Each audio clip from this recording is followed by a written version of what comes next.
Good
morning, everybody. It's February 21st. I'd like to call the meeting to order of the Tennessee Fish and Wildlife Commission February meeting of the Tennessee Fish and Wildlife Commission, and bittersweet day, and appreciate everybody's attendance. And I will turn to Commissioner Tommy Woods to lead us in the invocation and the pledge. Good morning, everyone.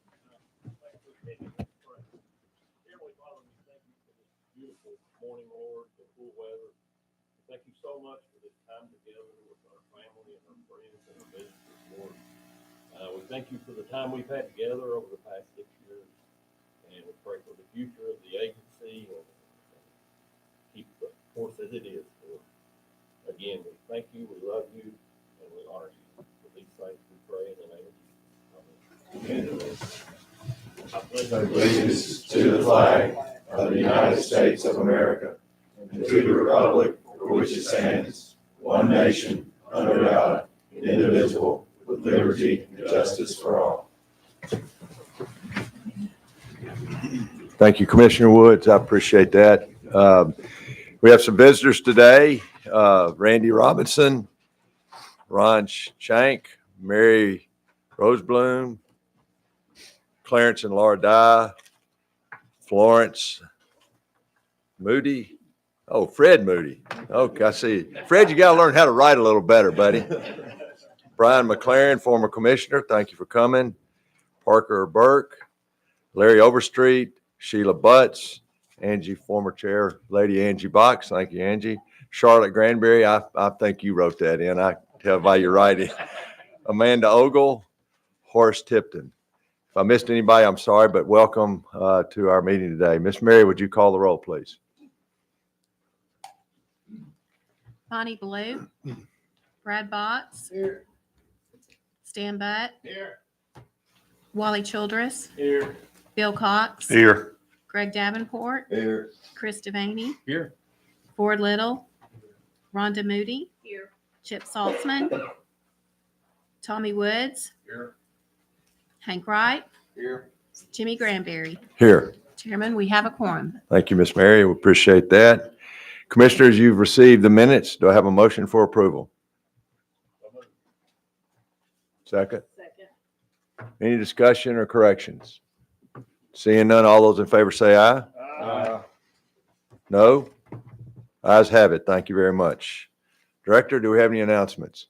Chairman, I'm going to save mine for me, sir. Okay, thank you, sir.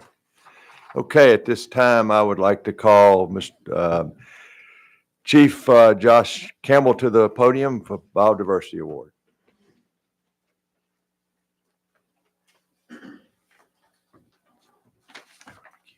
Good morning. Thank you, Chairman Granbery, Commissioners. This will be the first time our division's actually been able to present Biologist of the Year since being formed about 4 years ago. And I'm pleased to announce that Chris Ogle has been selected as the Biologist of the Year for Biodiversity. Chris's knowledge of the species he works with is second to none, from working with bog turtles to bats, salamanders, birds, and snakes. He fulfills all the inventory monitoring needs in Region 4, supporting implementation of our state wildlife action plan.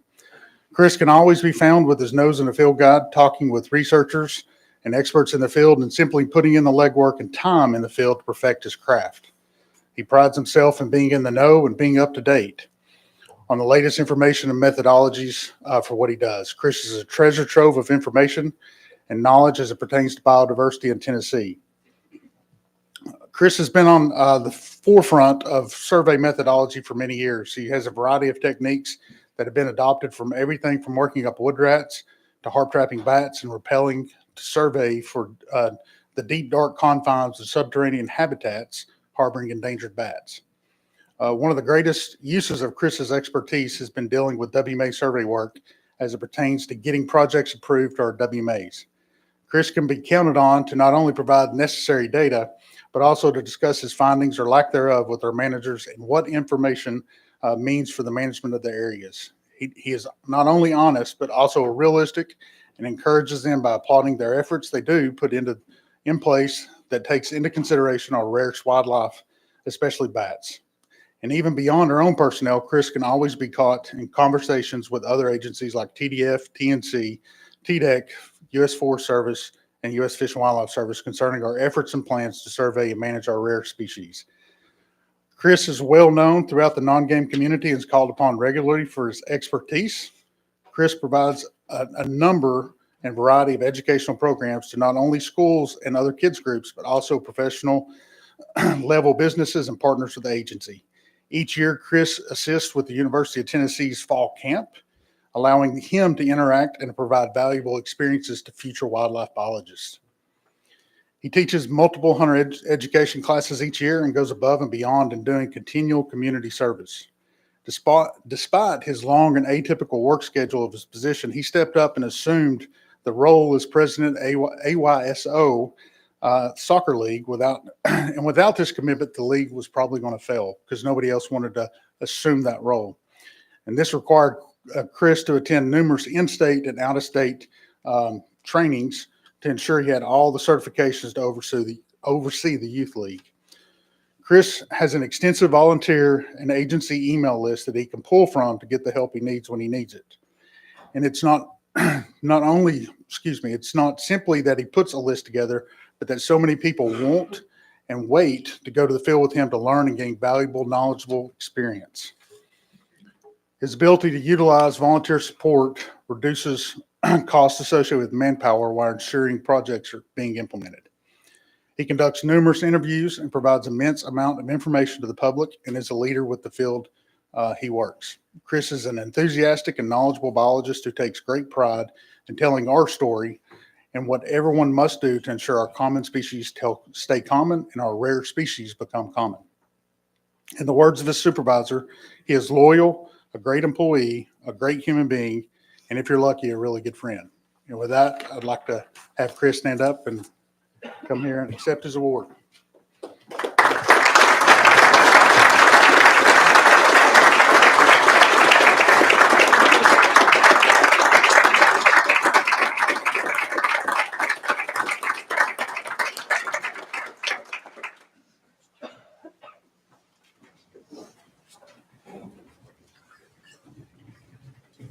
Thank you, Josh, and congratulations, Chris. And we'll do photos at the break, so please stick around.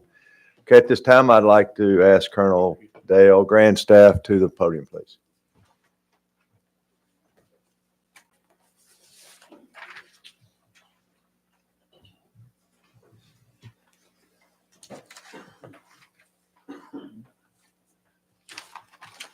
Thank you, Chairman Granbery.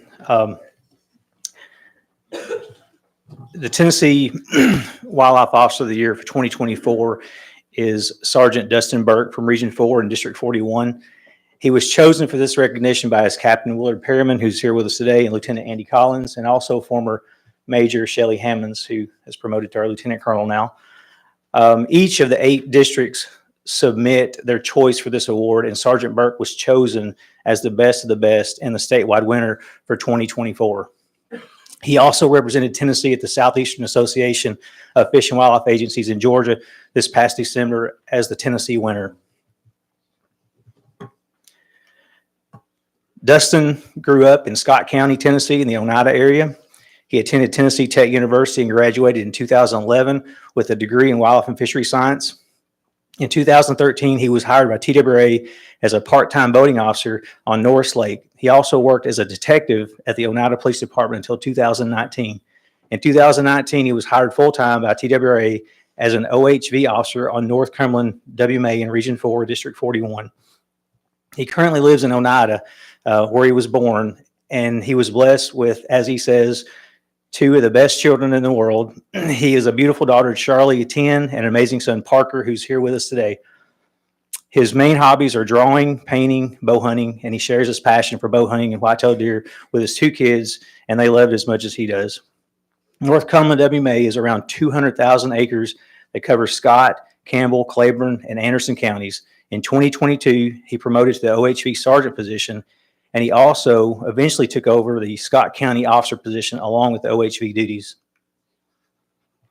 Sergeant Burke is highly regarded within District 41. His fellow officers rely on him for assistance with search warrants and legal advice. His strong commitment to his role as a sergeant is evident to his dedication and serious approach to his duties. Known for his consistently positive attitude, Sergeant Burke is always willing to help his peers. His excellent communication skills and strong work ethic have made him well liked within his community. Additionally, he maintains strong relationships with other law enforcement agencies and the district attorney's office in his work area, demonstrating his effective leadership. One of his most notable accomplishments with the help of this commission was the alcohol ban on North Cumberland WMA. For years, the use of alcohol and resulting litter have been a problem on North Cumberland. And as the sergeant responsible for enforcing those laws on the 200,000 acre wildlife management area, Sergeant Burke witnessed the issues that alcohol caused among the OHV riders. To address this, he played a key role in assisting the agency by speaking with the district attorney, local judges, TWA commissioners, wildlife managers, and national staff about the problems on the WMA. He gathered feedback from the public and compiled statistics to support his case.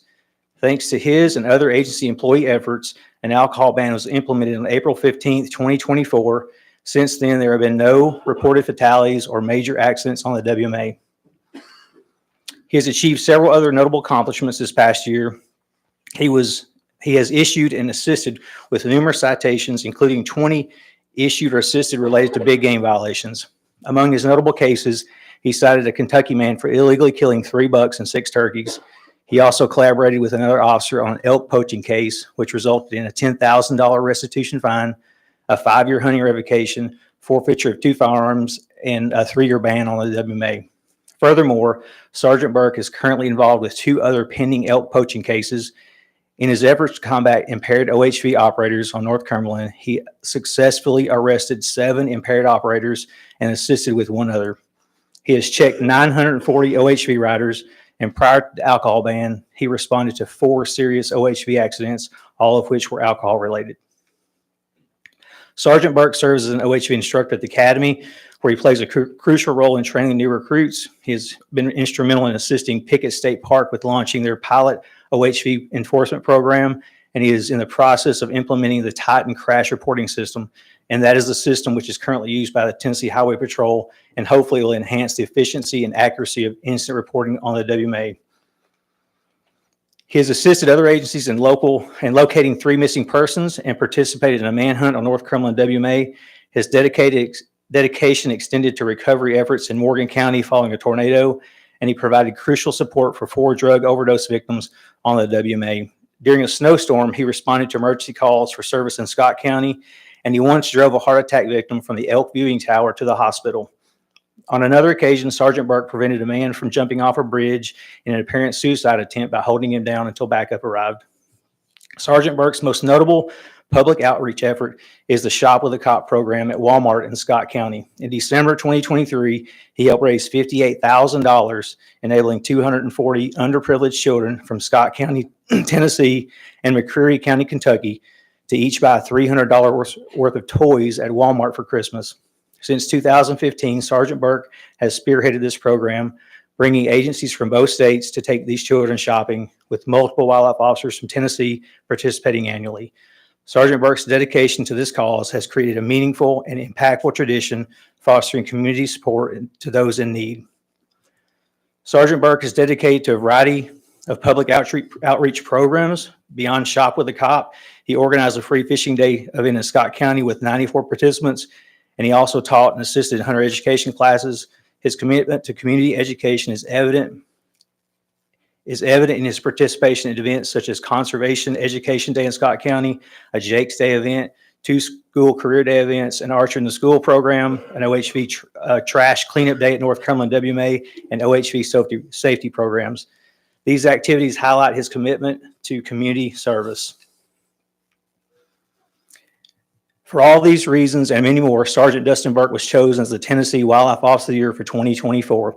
Dustin, we thank you for your dedicated service to the sportsmen and women of this state and for representing the Tennessee Wildlife Resources Agency in such a positive way.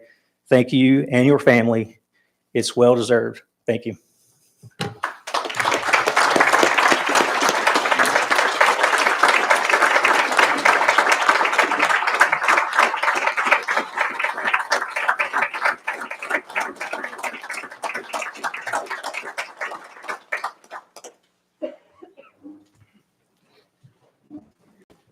Chairman Granbery, I'd like to go off script just a second, if you don't mind. You think I'm really not bright enough to realize that you have the gun and you can do whatever you want to do, Colonel? Well, this is pretty much at this time, we'd like to also take a brief moment and recognize you for your generous donation of a table to the General Mad Dog Maddox breakfast. This past fall, your generosity allowed several of our officers, employees who were service members to attend and interact with General Mattis and former Senator Bill Frist. All the employees that I spoke with genuinely appreciated it, had a great time at it, and we very unique opportunity for them to get to meet and have an interaction with them. And these employees that attended, they signed the back of a carving for you that we've got to give to you. So Chairman Granbery, thank you again for your generosity and your leadership with the commission. Thanks, sir.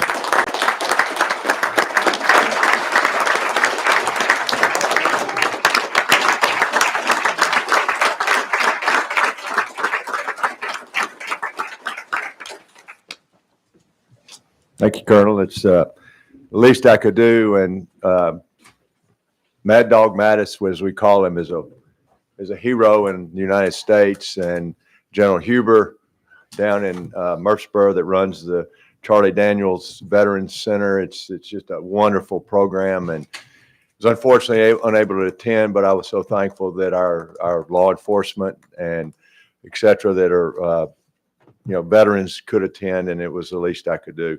Another thing, last night we talked about a lot, and thank you, Dale, for your presentation, and thank you for reminding me and Sergeant Burke for what you do. I talked last night about us going to North Cumberland, but it was about deterioration and damage to the streams and OHV fees. But I just, you've got so many things that we do as a commission, you forget about things.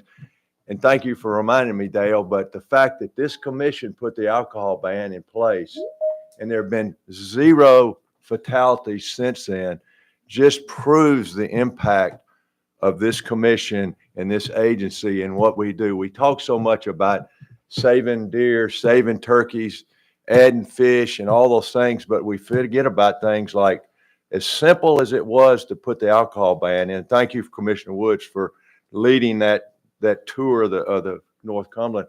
But we're saving lives. I mean, that that's far more impactful than a CWD deer, an Asian carp, or a turkey or whatever. But thank you for that reminder, Colonel, and I appreciate it. Let's see. Travis Scott, Assistant Chief, come to the podium, please. Thank you.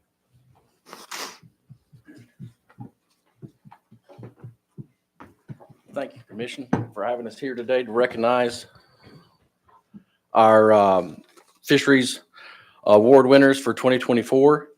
We're going to recognize our 2024 Biologist of the Year and Technician of the Year, and we have 2 lifetime achievements we'd like to mention. The Fisheries Division is proud to recognize Justin Spaulding, Wildlife Manager 2, as the Fisheries Biologist of the Year. Justin's management of Tennessee trout fisheries in 2024 was exemplary and worthy of commendation. He coordinated the successful reintroduction of southern Appalachian brook trout in 4 streams in the Cherokee National Forest, restoring over 3 miles of stream. Justin secured Trout Unlimited funding for a seasonal trout technician to assist with wild trout management. He designed, implemented, and analyzed year-long trout fishery creel surveys on the Hiwassee River and on the Tellico River to help guide management of those fisheries. Justin planned and held a public meeting concerning management of the Hiwassee River at Lee University, soliciting angler input and providing insights on TWRA management of the resource. Data gathered during the meeting and in subsequent online survey will help guide revisions to the Hiwassee River Trout Management Plan. Justin coordinated infrastructure enhancements with the Army Corps of Engineers, TWRA Wildlife Management staff, local government, NGOs, and the Tennessee Wildlife Resources Foundation Moment of Freedom project, totaling $63,000 of in-kind funds and in-kind contributions to renovations at the Moody boat ramp below Dale Hollow Dam. The improvements to this Dale Hollow tailwater access includes bank stabilization, recovering streamside fishing trail access, and repairs to an ADA compliant fishing pier to provide access for anglers of all abilities. Justin was instrumental in facilitating a vital interagency partnership that resulted in significant water quality improvements from Center Hill Dam.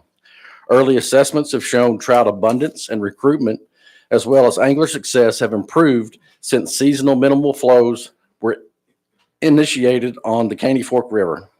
He continues to monitor a multi-station water quality array on the Caney Fork, quantifying needed revisions to the water control manual.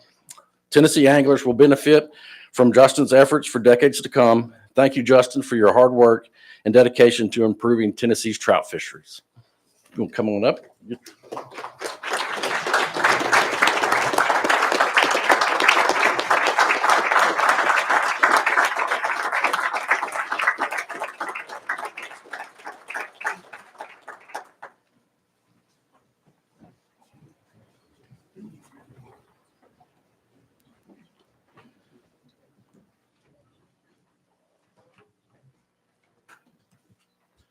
Next up, the Fisheries Division is proud to recognize Jessica Matoy, Wildlife Technician 2 from Tellico Hatchery, as the Fisheries Technician of the Year. Jessica is a talented, committed aquaculturist with a passion for her work and a drive to succeed under any circumstances. As senior staff member, Jessica plays a strong leadership role at Tellico Hatchery. She has trained multiple interns and new employees in hatchery procedures, which has helped produce a strong staff and given valuable experience to many students that have gone on to become full-time employees with Tennessee Wildlife Resources Agency. Furthermore, she has acted as a liaison to internal and external customers by serving as a member of the TWRA Fisheries Division Planning Committee, working as a fishing instructor annually at Becoming an Outdoors Woman, being an active participant in the American Fisheries Society, and hosting educational school tours at Tellico Hatchery, interacting with the public and representing TWRA at the annual Tellico Trout Festival, as well as organizing and participating in numerous kids and free fishing day events. Jessica has played an essential role in every aspect of success of the Tellico Hatchery under extremely difficult circumstances created by bridge construction on Tellico River Road. She has ensured that trout allocated from Tellico Hatchery were stocked throughout the state by delivering over 100,000 trout across Tennessee. Additionally, Jessica works with TWRA and U.S. Fish and Wildlife Service hatchery managers to schedule long-haul trout stockings and enters all U.S. Fish and Wildlife Service stocking data related to Tellico hatchery long-haul transport after changes at the U.S. Fish and Wildlife Service Dale Hollow National Fish Hatchery. She also created and maintains an Excel database which provides regional managers with up-to-date data regarding trout stocking across the state. All the while, Jessica has been working to complete a Bachelor of Science degree in Wildlife and Fisheries Biology and just graduated with a 3.97 GPA. Congratulations on a great career, and thanks for all you do to ensure Tennessee anglers have trout to catch.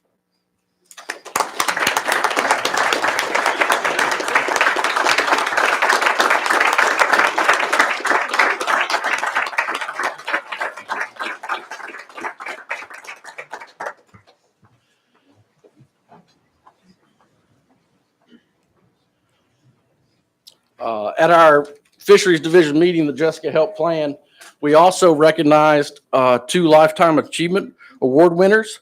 The first was Paul Shaw, who served 37 years in Region 4 as a creel clerk for TWRA. He retired in August, and we sure miss his education, his knowledge of the resource and the work he did there for us.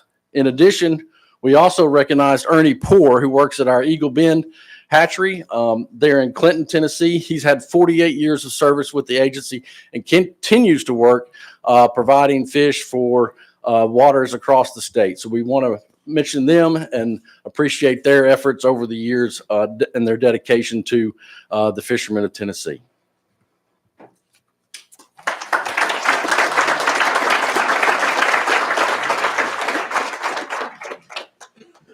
Thank you, Travis, and congratulations to Justin and Jessica. Well-deserved honors. We appreciate it. Congratulations. This time I'd like to call Chief Justin Henegar to the podium, please.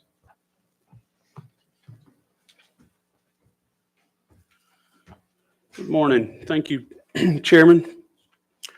I would like to bring the commercial proclamation as amended yesterday back for the full commission review and possible vote.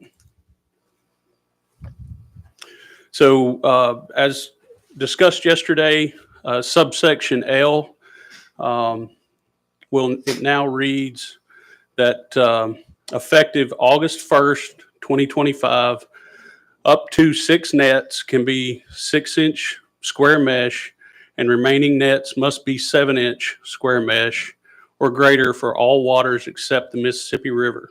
Effective August 1st, 2026, the only legal gear for taking of paddlefish is 7-inch square mesh or greater for all waters except the Mississippi River. This was the only change to yesterday's proclamation as presented.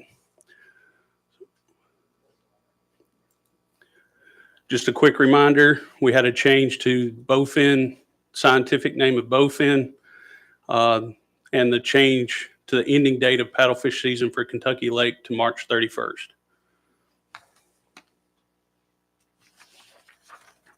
Thank you, Jason Henegar. Thank you. You've heard the recommendation and the proposed proclamation as amended. Do I have a motion? Do I have a second? Second. Any discussion from the commission? Anybody in the public like to speak? Please come to the microphone and state your name, please. Thank you, Commissioners. I'm Ron Schenk, president of Kelly's Catch Caviar. We're the #1 retailer in paddlefish caviar in America. A lot of people don't know that. We've been a proud part of Tennessee's caviar legacy for over 30 years. We stand for sustainability, but we also stand for our fishermen, a dying breed facing really yet another burden with this proposal to increase net size from 6 to 7. Before you decide, I ask that you pause and reflect with me through some critical questions because we don't have enough answers yet. What data proves that the 6-inch net is harming paddlefish? We were told yesterday that they're not endangered. Where's the evidence of an urgent threat? Have you modeled how 7-inch nets will boost survival rates or projected the harvest drop that could sink our small fishermen? Have you seen those numbers? Because we haven't. What studies show that this is the best fix? Could quotas or the change in season that's proposed, could that do the job without costing hundreds or maybe thousands per boat? Have you surveyed our fishermen and asked how they might quit if this hits? Their voices matter. Their livelihoods matter. What about our caviar? Has anyone measured how less roe will ripple through the supply or through Tennessee's reputation as a caviar capital? I'm not saying sustainability doesn't matter. It does. It's why we're here. But why rush? Have you compared Tennessee's paddlefish to other fisheries with 7-inch nets? Do we have years of local catch data to back this up? And if not, why not study it first? Why not test this change, run a pilot before betting our fishermen's futures on it? How will you even know if it worked without baseline data to track? Commissioners, these are not just my questions. These are your questions to answer. We need time, a multi-year study, 2 or 3 years to gather real data, population trends, economic impacts, roll yields. Without it, you're guessing with people's lives and the species we want to protect. We request that you delay this. Tennessee's waters should be a place of opportunity, not hardship.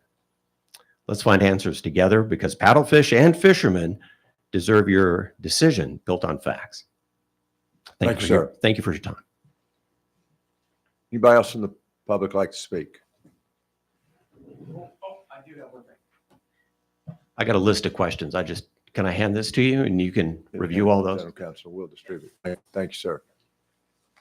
Anybody else from the public like to speak? Larry Overstreet, commercial fisherman. I don't want to sound like a broken record to you guys, but my opinion about this is nothing but to raise the size limit on us.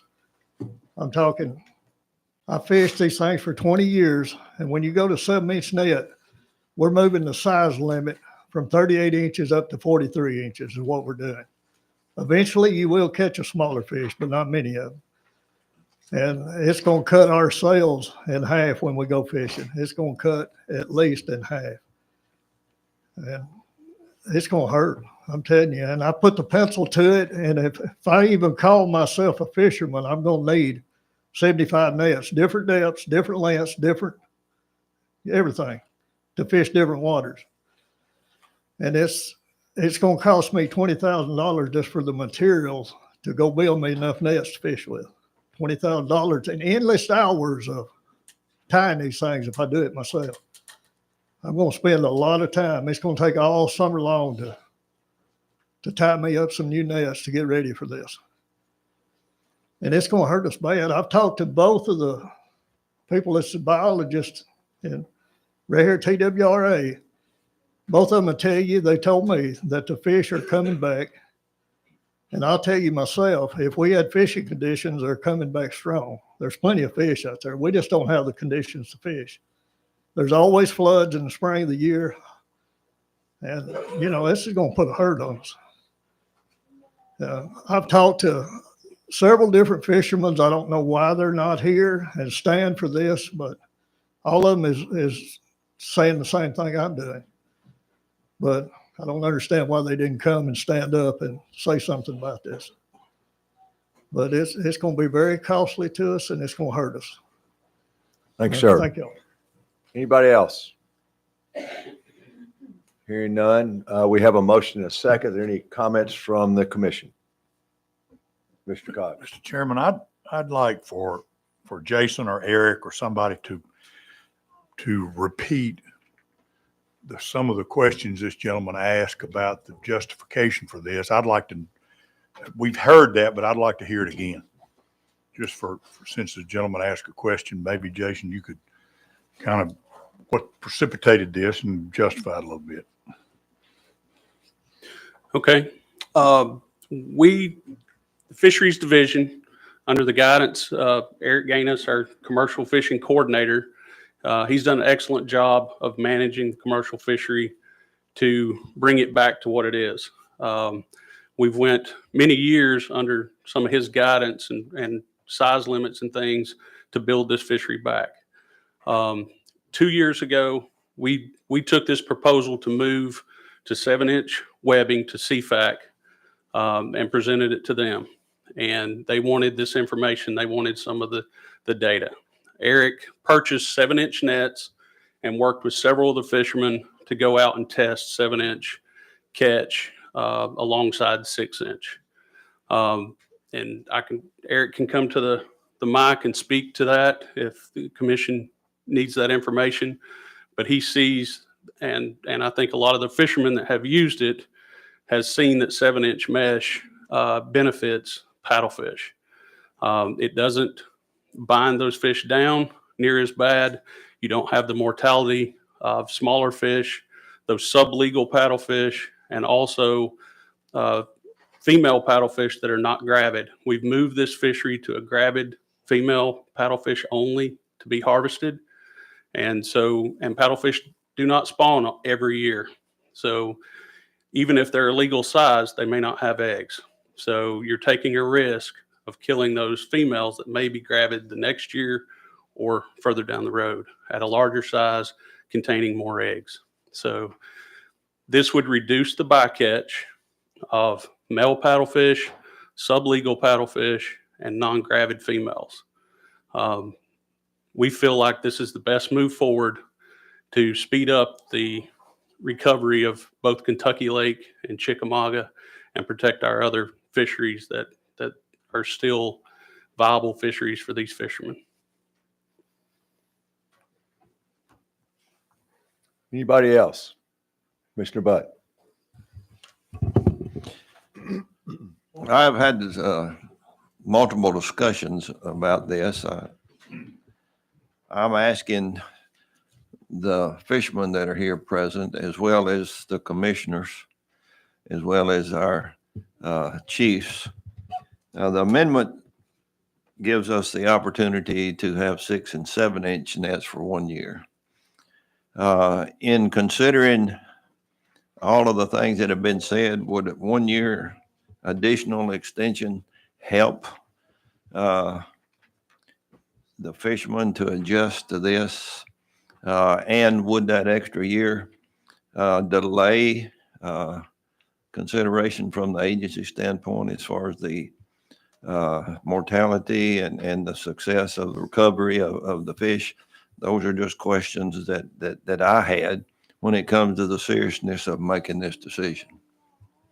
Thank you.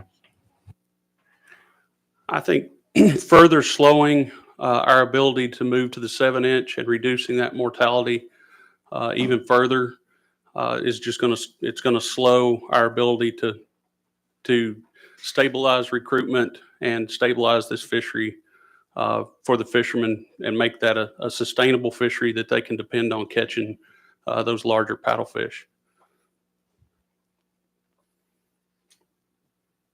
Anybody else? Yes, sir. Mr. Chairman. Commissioner. Right. You know, it reminds me of a situation about 38 years ago when non-toxic shot was mandated for waterfowl hunting. And I was a student at the time. It was really difficult to buy another shotgun that would handle steel shot that was appropriate. And I still have steel shot from 38, 40 years ago. I mean, lead shot. I don't have anything to shoot with it, but I've still got it. And nobody bought me new shotgun shells. Nobody bought me a new shotgun, but it was what was best for waterfowl. And I was pretty sore about it at the time. But it is what was best for the resource, and that's our mandate. I think the agency's been very generous to help augment the cost of replacement of some of the net.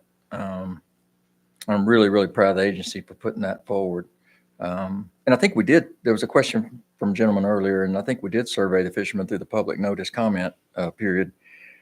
And the CFAC sent us a letter in support of this. We got another really nice email, all of us did, from Miss Cornelius, a commercial fisherman that supported this. And so probably the majority of our input's been for it and not against it. And I really appreciate all of y'all coming to the meeting because it takes a lot to get here. Trust me, we know. That's all I have. Thanks. Thank you, Commissioner Wright. Anybody else? Seeing none, are we ready for the vote? All those in favor say aye. Aye. Opposed? Ayes have it. Thank you very much, Chief Henegar. Thank you, Commissioners. We'll move on to the Sportfish Proclamation 25-02.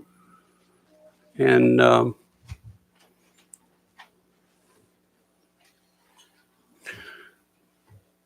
I'll bring that forward as approved by the Fisheries Committee yesterday and look to the Commission for approval. Okay, we'll take that as a motion. Do I have a second? Second. Any discussion? Anybody from the public like to speak? Oh, oops, sorry. Motion and second. Anybody from the public like to speak on 2502? Anybody from the commission? Seeing none, we're ready for the vote. All those in favor say aye. Aye. Opposed? Ayes have it. Thank you, Chief Henegar. Thank you. Jimmy, Commissioner Childress. I would like y'all to, I don't know how to do this, but look into a creel limit at Reelfoot Lake. Okay. Do you want, we'll look into that for coming up next year. And I've been approached by several people that ask that y'all look at one because, okay. you know, they say it's really good fishing, but it's just taking most of the big fish out of it with Okay. live scope. What we're seeing, I can speak to this just a little bit. If what we're seeing there, the crappie fishery has been down over the last couple of years, and our surveys this past year are showing that there's a lot of smaller fish, sublegal fish that are coming into the population. We also asked questions during our creel that got to some of the who was using live scope, who was not. Currently, we're sitting at about 33% of those surveyed was utilizing live scope. I think the Mississippi studies that came out earlier in the summer, they were looking at a range about 75 to 80% of folks on Grenada and Sardis and some of those areas using live scope. We're not seeing any increases in number of limits that are caught or the number of fish that are caught. So we can definitely look at that moving forward, or if it'd be up to the commission. Jason, there right now, there's no creel limit, no length limit. On Reelfoot. Reelfoot Lake, it is a 30 fish daily creel, 10-inch size limit. Okay. At some point, we didn't have any either one because of the overpopulation. Is that right? I think in the past, there was also the ability to commercial fish for crappie on Reelfoot Lake as Right. well. So Right. I don't know exact dates when those regulations were passed, but currently it's under 30 fish creel, 10-inch size. Okay. Commissioner Childress, would you like to make that in the form of a motion and go back in 2502 and retract the original approval and add that to 2502? Yes, Chairman. Okay. So, General Counsel Grimes, can you explain what we would need to do on that? Sure. Mr. Chairman, so you all voted to approve 2502, the Sport Fishing Proclamation, as presented. So to take up that issue, I think you would need a majority vote to reconsider your actions. That way it's on the floor again for discussion. And if there's an amendment, then you can consider the amendment. Okay, you've heard the explanation. So, Commissioner Childress is making a motion to reconsider our actions and put 2502 back on the floor for an amendment. Have a motion, a second. Do I have any discussion? All those in favor say aye. Aye. All those opposed? Okay, so 2502 is back on the floor, and Commissioner Childress, would you like to make your motion, please? For an amendment. I'd like to make a motion for amendment of 20 fish creel limit on Reelfoot Lake. Okay, you've heard the amendment. And do you have a Second. second? Any discussion on the amendment for 2502? Same size, same 10-inch. Okay. Commissioner Davenport. Thank you, Chairman. So Jason, is there not a creel limit now? Yes, there is a creel limit of 30 fish per day now. The amendment is to reduce that to 20. That would be similar to Kentucky and Barkley Lakes. Okay, second question is, and pardon my hoarseness, did I hear you say that live scope does not generally contribute to more catch? At this time, we're not seeing that live scope is playing a major role in increasing catch or increasing harvest. We're looking at that through our creel surveys on multiple lakes, not just Reelfoot, but we're not seeing that currently.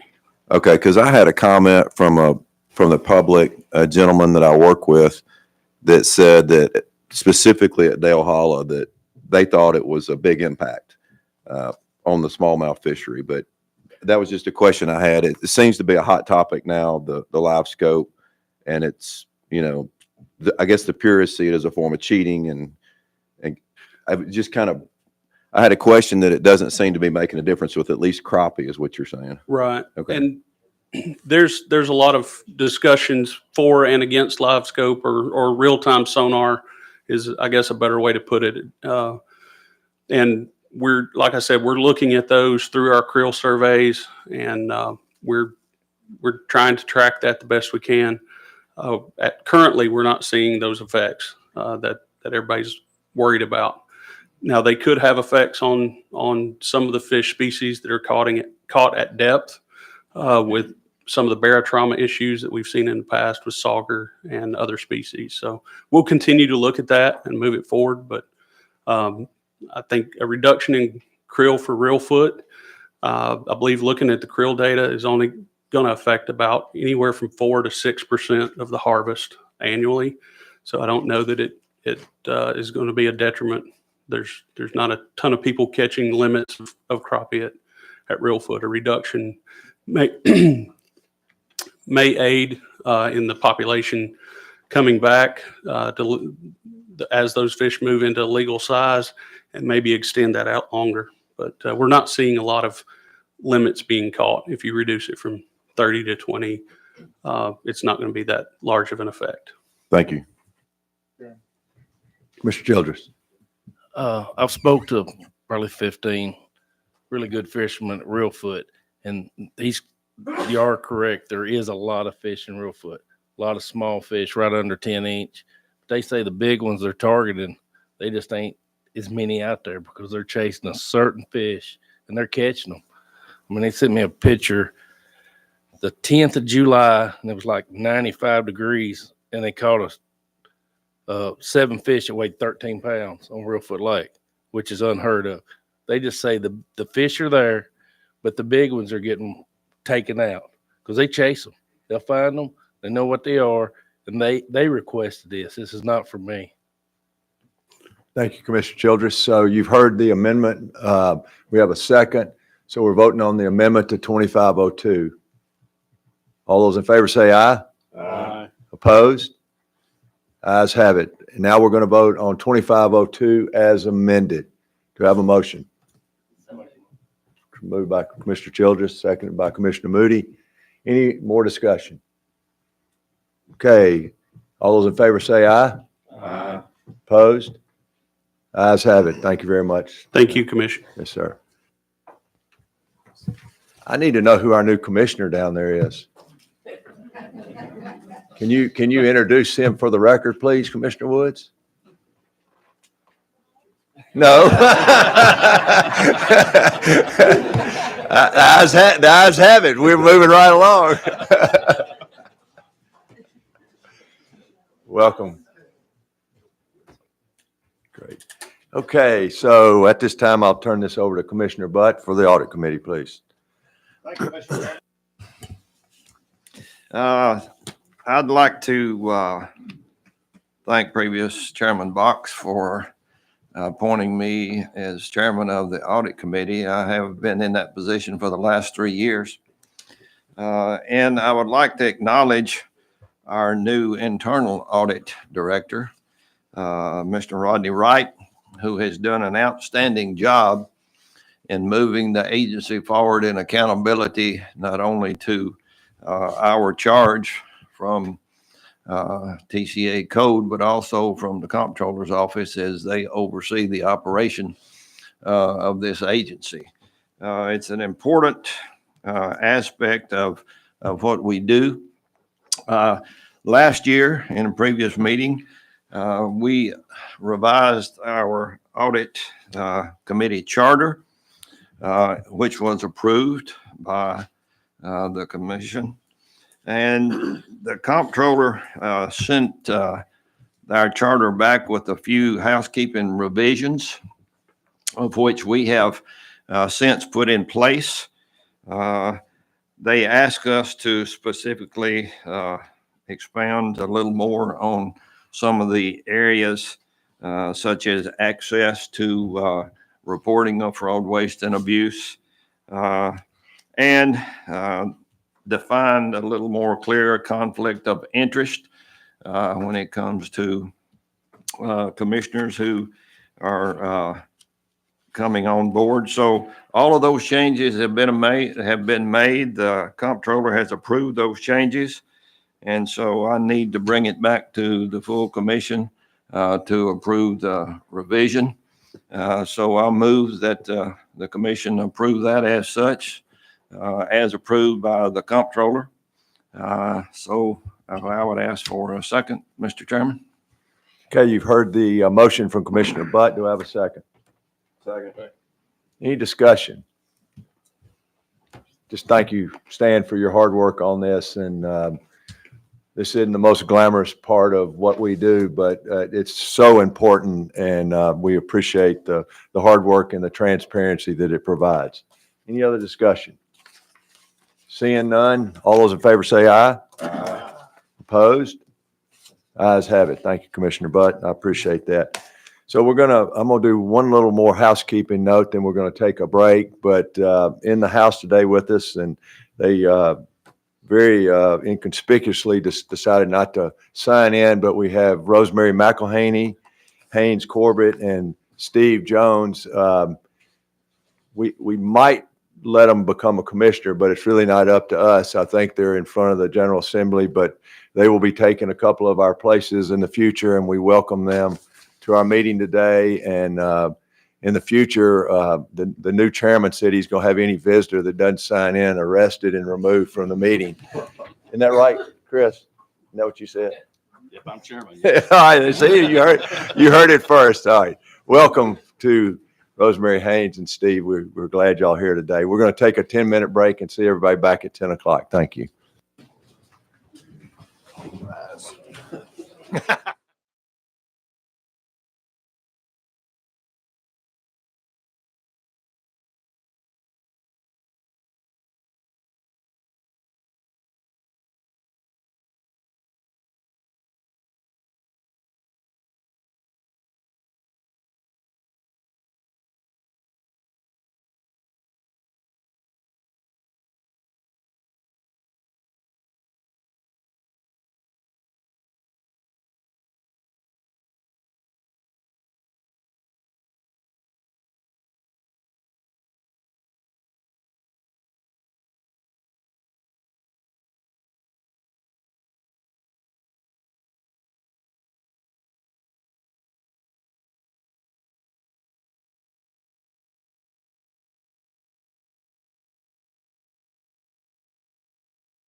See you, Brian. Be careful, buddy.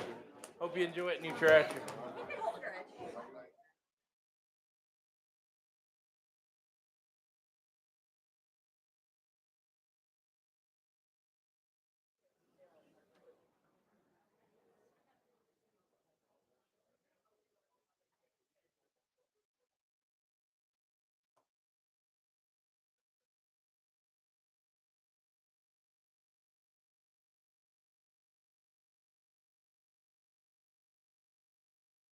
We'll get started.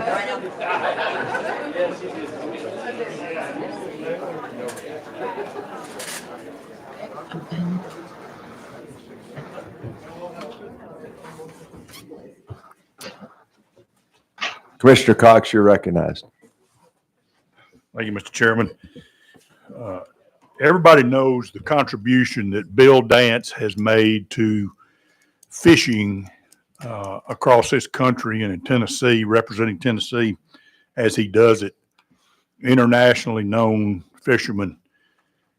And in the last few years, he has graciously donated his brand and name for us for the Bill Dance Signature Lake Trail, that the hope is that we're successful with tourism, economic development, and selling some fishing licenses. And that's currently in process.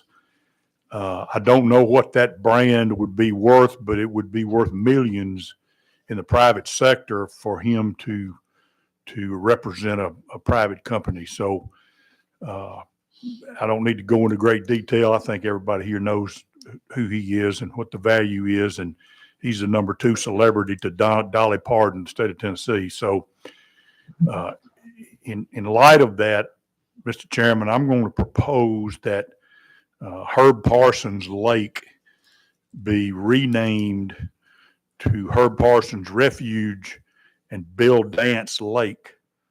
This lake is about 2 miles from, or 3 miles from his house.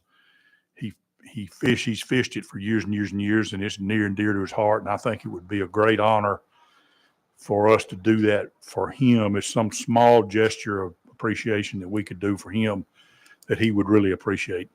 So I'll put that in the form of a motion. I do know that there's a policy and that Tori may want to comment on the process or whatever, but that's my proposal and so moved. Thank you, Commissioner Cox. You've heard the motion, and I will second the motion and turn to General Counsel Grimes to sort of explain the process Commissioner Cox talked about. Yes, Mr. Chairman, pursuant to the policy that the commission has passed, that now begins the work of the agency staff reaching out to surviving heirs of Mr. Herb Parson and opening a public comment window for 90 days.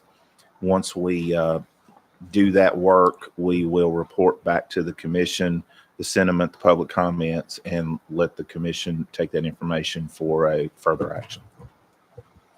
Okay, you've heard the motion, you've heard the second, you've heard General Counsel Grimes' explanation. Do I have any questions or comments from the commission? I need a clarification on that. If we're not taking his name off, isn't it a 45-day comment period? It is, but my understanding of the motion is that the way that it's named currently is the Herb Parsons State Fishing Area. So by statute, the fishing area includes the body of water. So in accordance with the policy, it would be a 90-day window since the name will be moved off the lake.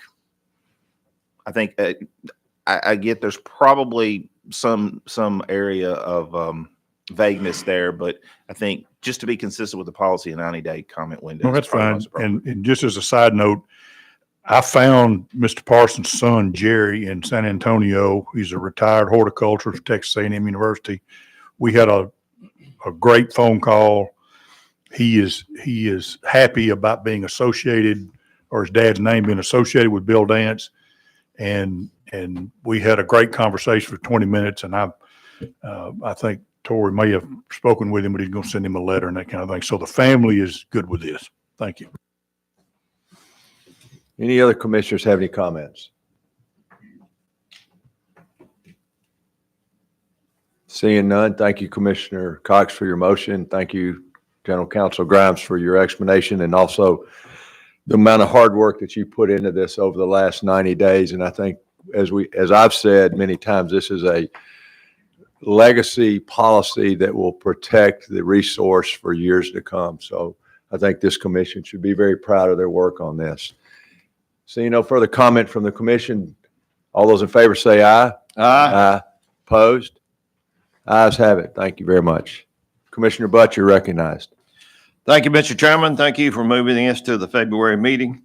As many of you know, we passed this out of committee back during our January meeting, I think, or December meeting. I forget which one it was, but his charge to me is that we remind the commission of the importance of R3 and what it does. As I move forward, I'd like to recognize the committee and acknowledge their efforts, and ably chaired by Commissioner Wally Childress, Vice Chair Rhonda Moody, Bill Cox, Tommy Woods, Greg Davenport, and Monty Ballou as members of that committee. As requested, the R3 Outstanding Leadership Award was put forth to recognize the efforts of those who are attributed to the success of this endeavor. The R3 Outstanding Leadership Award is being created to recognize a Tennessee Fish and Wildlife Commission member, former commissioner, or outstanding leader who has actively committed themselves to furthering the cause of the R3 program. What is R3, you ask? R3 is recruitment, retention, and reactivation. It is a nationwide movement to increase or maintain participation in and support for hunting, fishing, and shooting sports.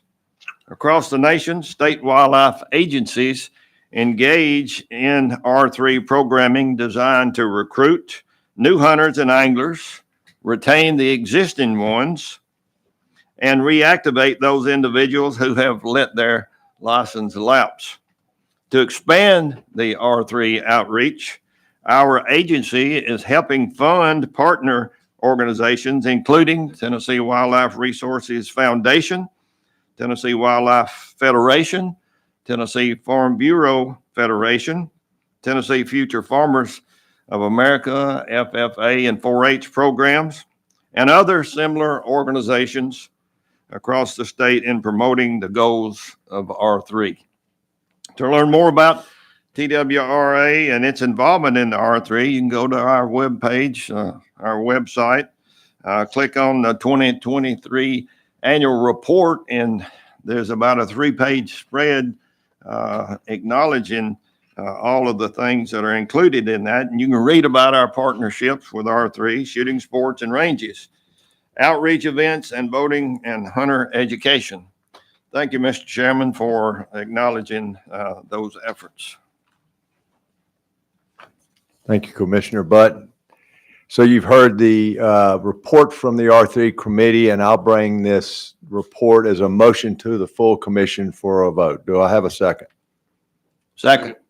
Second by Commissioner Butt and Commissioner Devaney. We'll give them both a little credit for it. Any discussion, any further comment on this? It's a really wonderful award. A handful of us had the opportunity yesterday to visit a good friend of mine's home that is quite the hunter. His wildlife trophies and his experiences in the wild are like nothing I've ever seen in my life.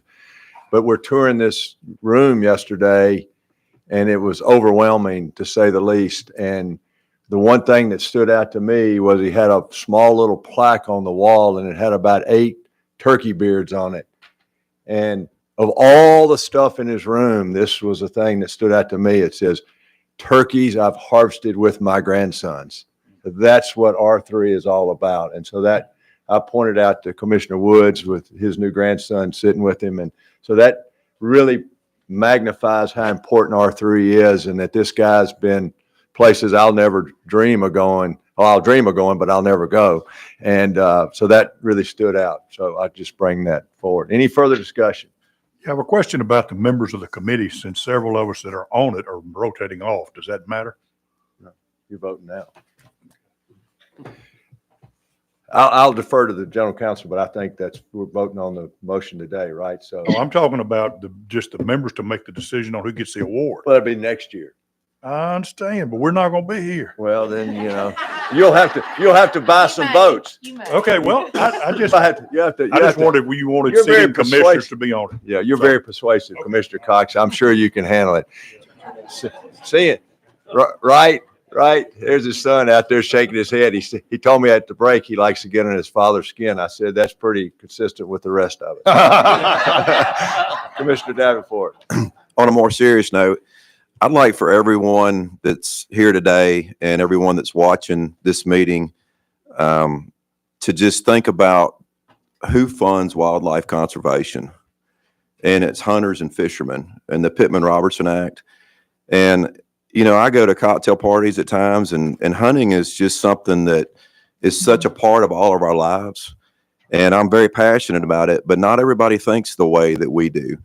So if we don't, stand behind this R3 in 50 years, what will be the state of our passion?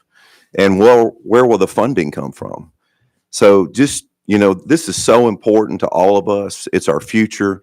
And back to Bill's quote last night about building a bridge over the chasm. I mean, that's what R3 is all about here. So that's what I had to say. Well said, well said. Any further comments? Seeing none, all those in favor say aye. Aye. Opposed? Great. I'm going to go up to the podium for this next presentation.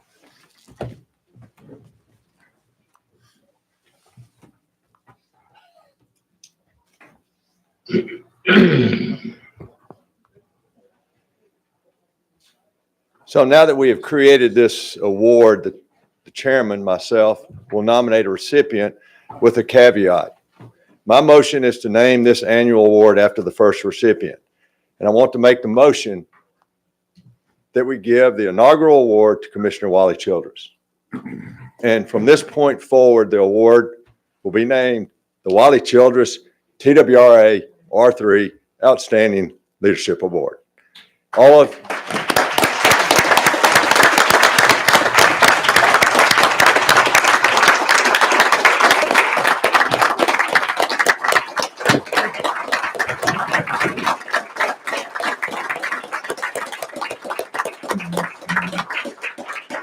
of you know Wally is the chair of the R3 committee, and his dedication to time, efforts, resources to the goals of recruitment, retention, and reactivation are unparalleled.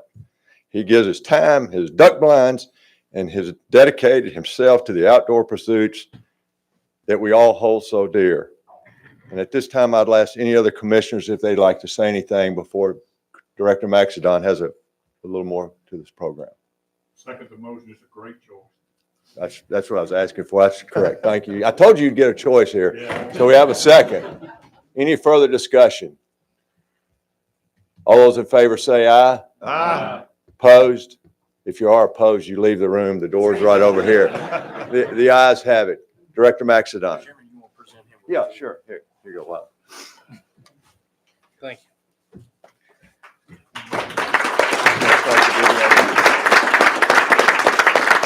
So we got a short video that we're going to share real quick, and then the director's got some further presentations. Thank you, Mr. Chairman. It was actually rolling as you were presenting. We'll just kind of keep it rolling through. Mr. Childress, on behalf of the Tennessee Wildlife Resources slide deck, you can see that he's been instrumental in ladies into hunting this year. Very grateful for that. So we're going to give out any of our uniforms to the Tennessee Wildlife Resources Agency. Those and who the agency, the Tennessee Wildlife Office of the state will present you with a game warden hat, sir. So Colonel. Oh, no.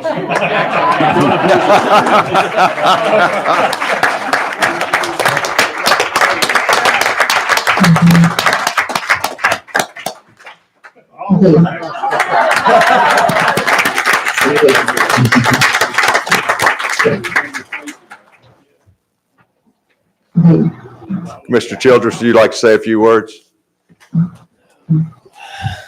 Well, I hope y'all like my hat. I've been working on this for 2 years and it's perfect. I didn't deserve it, but thank you anyway. Thank you.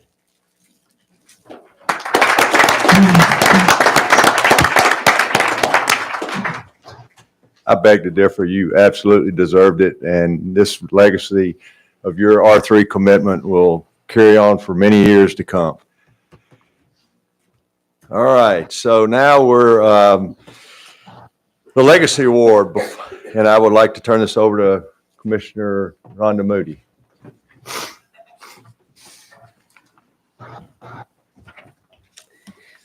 I don't know how to follow that. I don't have any hats or anything, but hey, I did have quilts.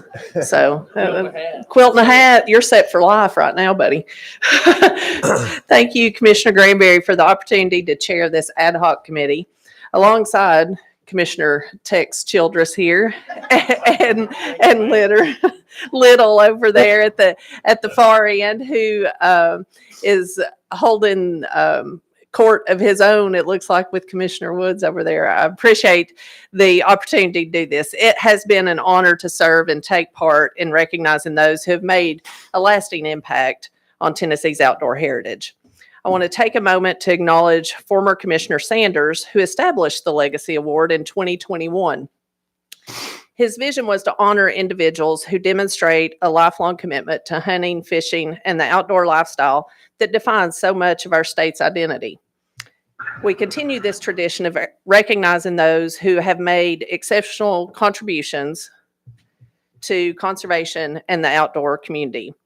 Before we announce this year's recipient, I want to recognize our outstanding nominees, whose dedication to Tennessee's wildlife and natural resources is truly commendable. Terry and Jane Lewis have been instrumental in promoting Tennessee's elk herd, dedicating countless hours and resources to conservation efforts.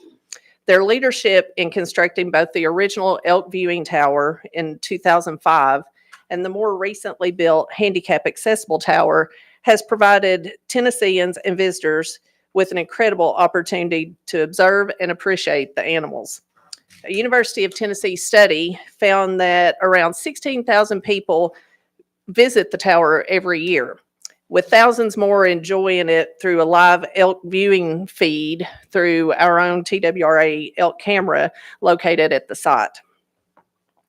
In recognition of their tireless efforts, the tower now bears their name, a lasting tribute to their contributions to wildlife conservation. Our next nominee was Tom Rice. Tom Rice exemplifies what it means to have a philanthropic heart for conservation.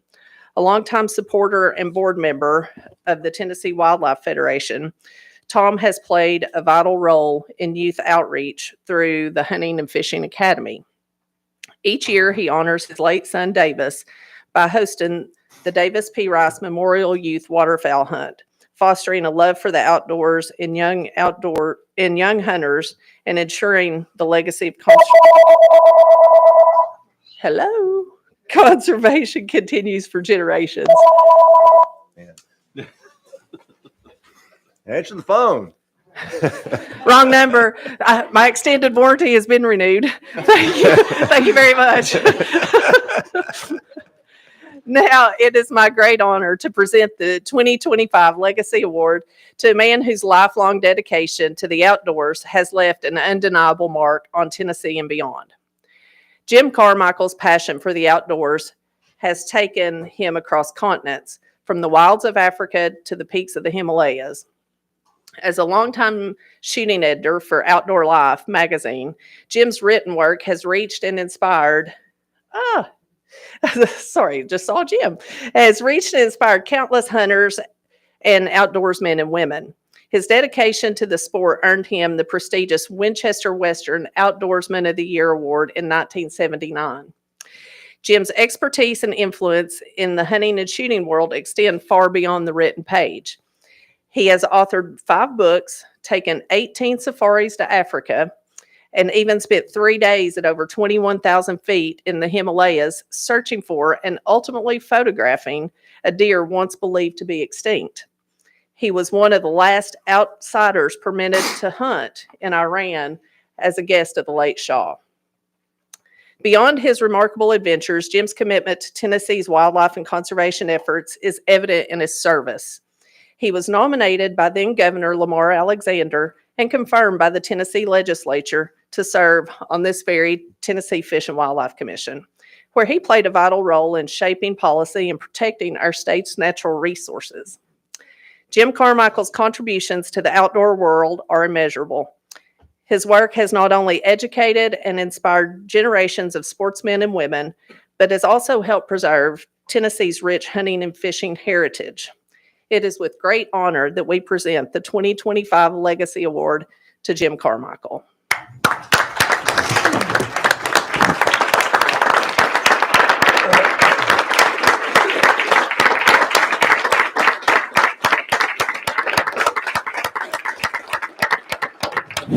And Jim is joining us via Zoom, as you can see on the screen. And in person, I have Commissioner Tommy Woods here to accept the award and say a few words as well. Do we have audio for Jim? Okay. Well, here I. Thank you so much, Commissioner Moody. Well, Jim, it's a pleasure to join you electronically like this. It's a new experience for me, and I understand you can see me, for which I apologize. But speaking of being old men getting away from something like this, I'm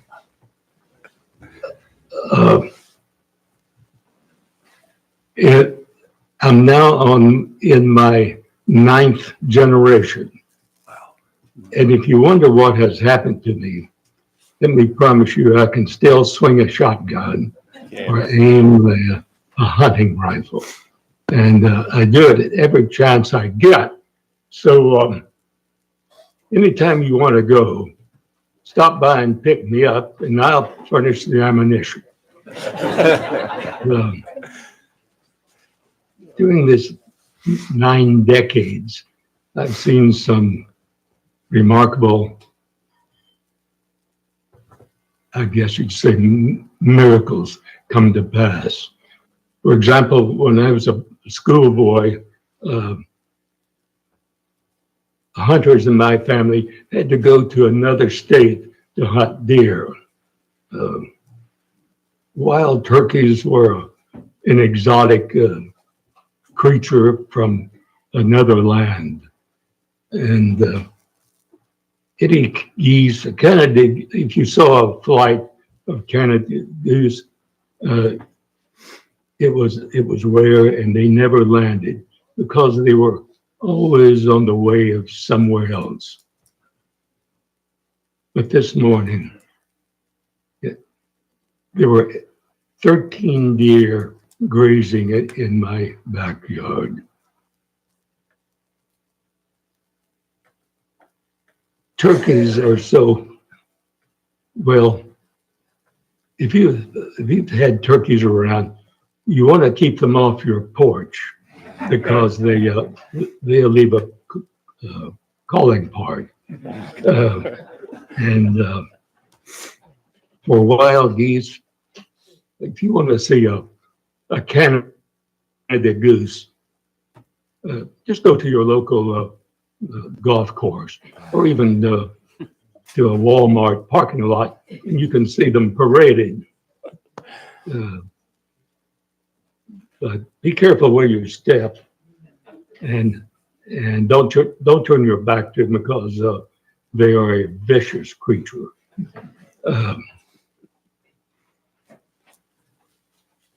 It has been my pleasure for all these years to see and take part in the agency protect our conservation and and also to create opportunities for everyone to hunt and fish, and particularly with what they have done for what we've done for the youth of our society. There's nothing more pleasurable to me to see the excitement of a young angler catching his first trout. And I'm always thankful for the work of the Tennessee Commission, particularly people like hard workers like Tommy Woods, who has donated endless days and countless hours to for the benefit of Tennessee. So having been a part of that once as an employee and as a commissioner, I am grateful for the opportunities I had to make my small contribution. And I thank you all very much. Thank you.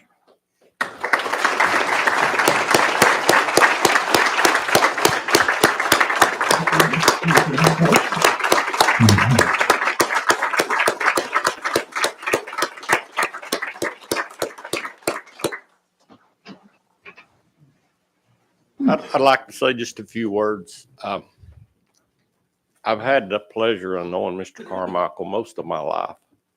He lives in our community, and there's a group of us. We call ourselves the Thugs, so that ought to tell you something. We meet each Thursday at Jim's office for S&T, that's show and tell. So we always bring a firearm, and Jim always knows something about the gun you bring, no matter what it is. He can tell you who has the patent on that gun, how the gun operates, how many years it's been built. And it's just been a pleasure to knowing him. I mean, this man was personal friends with Bill Ruger. And some of the stories I've heard him tell, I could stand up here all day and tell you those stories. He's just an amazing man, and I'm proud to call him friend. I sure am. Mr. Carmichael, thank you. I'm bringing the hardware home. Thank you. Anytime. I always appreciate the guns that you brought for the show and tell, Tommy. You have some good stuff. Congratulations, Mr. Carmichael. Commissioner Moody, thank you for chairing this committee. And Tommy, thank you for your nomination. Wonderful, wonderful award. And it's what that we're all about. We're, in our 5th year of the Legacy Award, and I look forward to seeing who wins it in the future. So thank you very much. Commissioners, as you know, it's the time of year again to plan for next year of the Tennessee Fish and Wildlife Commission. With that said, we need to vote. Okay, I'm sorry. So I'll take the committee's presentation as a motion. Do I have a second? Any more discussion?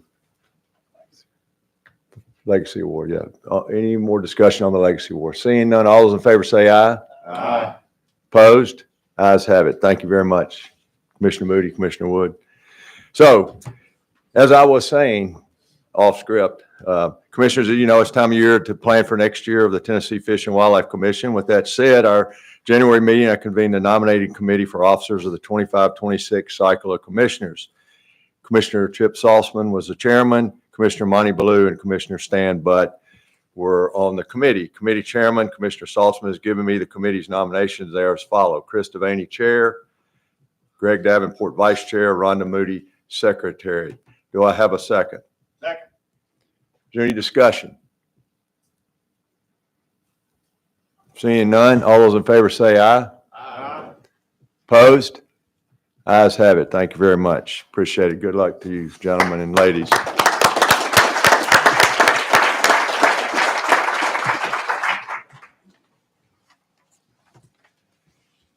Okay, so at this time, I'd like to call Director Maxagon to the podium, please.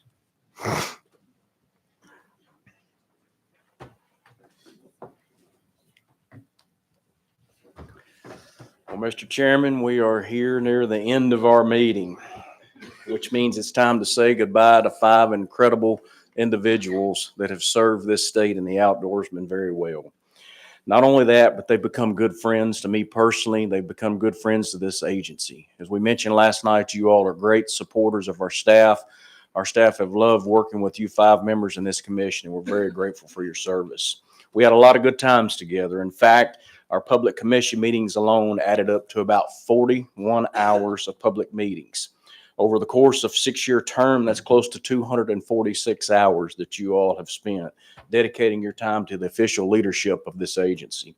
If you take the meetings and then add that on top of all the individual calls, emails, and meetings that you're a part of and the members of the public, the ribbon cuttings, the grand openings and events, informational committee meetings each month, and travel across the state, you can see clearly how dedicated these individuals are to the state, to the sportsmen and women of this state. A lot of folks probably think that this is a fun job to have, and it is. The commissioners get to do what they love, but it also comes with many challenges. It comes with hard decisions from time to time. Jimmy, Tommy, Bill, Wally, and Hank have faced difficult issues like managing our budget, chronic wasting disease, off-highway vehicles, and many more things. Actually, too many to mention today. They handled each of these with dedicated attention and resolve. They've also helped strengthen our partnerships with industry, government leaders, and members of the public. I'm especially grateful to have had the last year with Chairman Granbery, who's been as a mentor to me personally. I shared this last night in the video. But sir, you've added a lot of valuable insight to me. You've helped me grow as a leader. You've helped us strengthen our relationships with many partners across the state. I'm very grateful for that, and it's helped this agency as well. I also want to do this at this time. I would like to ask the wives of these men, if you would please stand up. Let's give them a round of applause.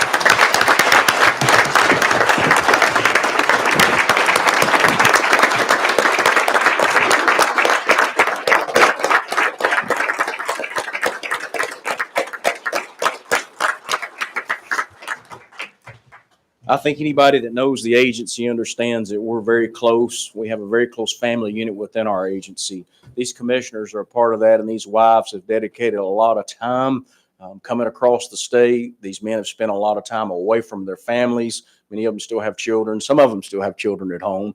A few of them do, but it's just the time that they spend away. We're very grateful for your service to the state.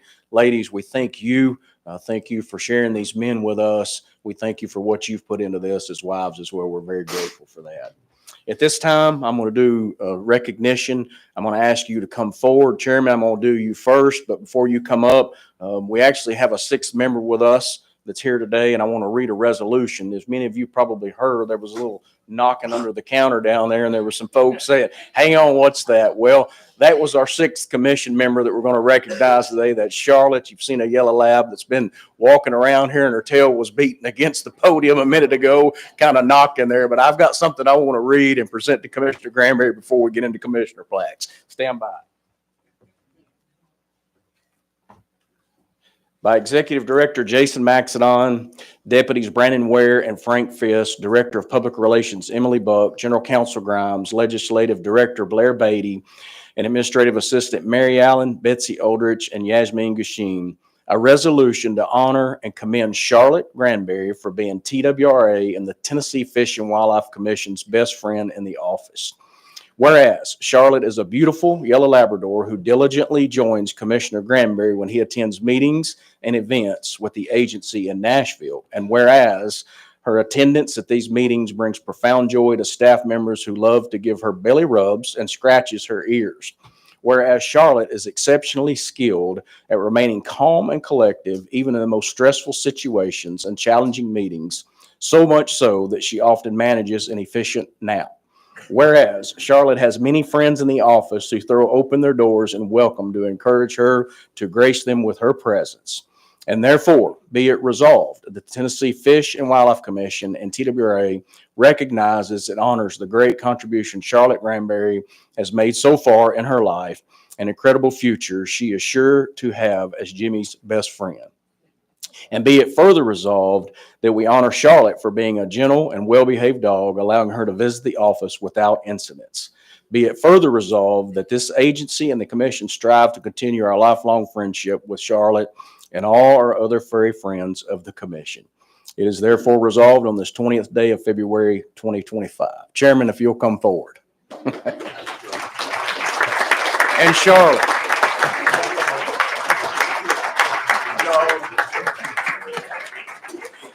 All right. Charlotte wants to say a few words. Charlotte's right here. She's actually behind the podium. Chairman. She's taking a nap, like you said. She was beating her tail. Chairman, I just want to say thank you on behalf of the Tennessee Wildlife Resources Agency. We're grateful for your service. Our staff members are grateful for your friendship. I'm going to present you with your plaque, sir. Thank you. Appreciate you, brother. Chairman, I'm going to get you to hang with me. If you'll stay down here. Let Dale have yours. Let's do this. I'm going to recognize each commissioner, but I would like for the chairman to present his brothers their plaques. So I'm going to call you up one at a time. Commissioner Childress, I'm going to start with you. Commissioner Childress, on behalf of the Tennessee Wildlife Resources Agency, we thank you for your dedicated service and appreciate you, my brother. Chairman's going to present you.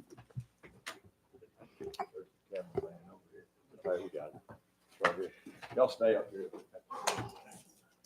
Commissioner Hank Wright, on behalf of the Tennessee Wildlife Resources Agency, sir, we thank you for your dedicated service to this agency and the sportsmen of this state. I appreciate you, my brother.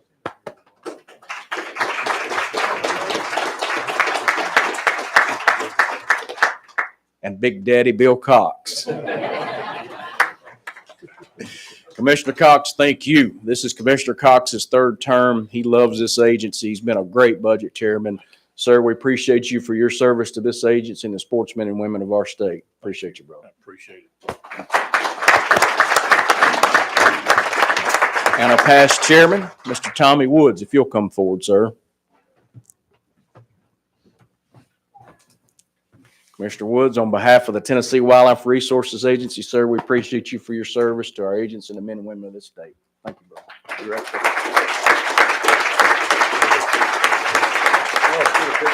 Let's do a picture at the end. I think we'll get a better picture if we go outside and do one at the end. Chairman, I'm going to turn it back over to you, sir. Thanks, sir. I don't need my notes out there.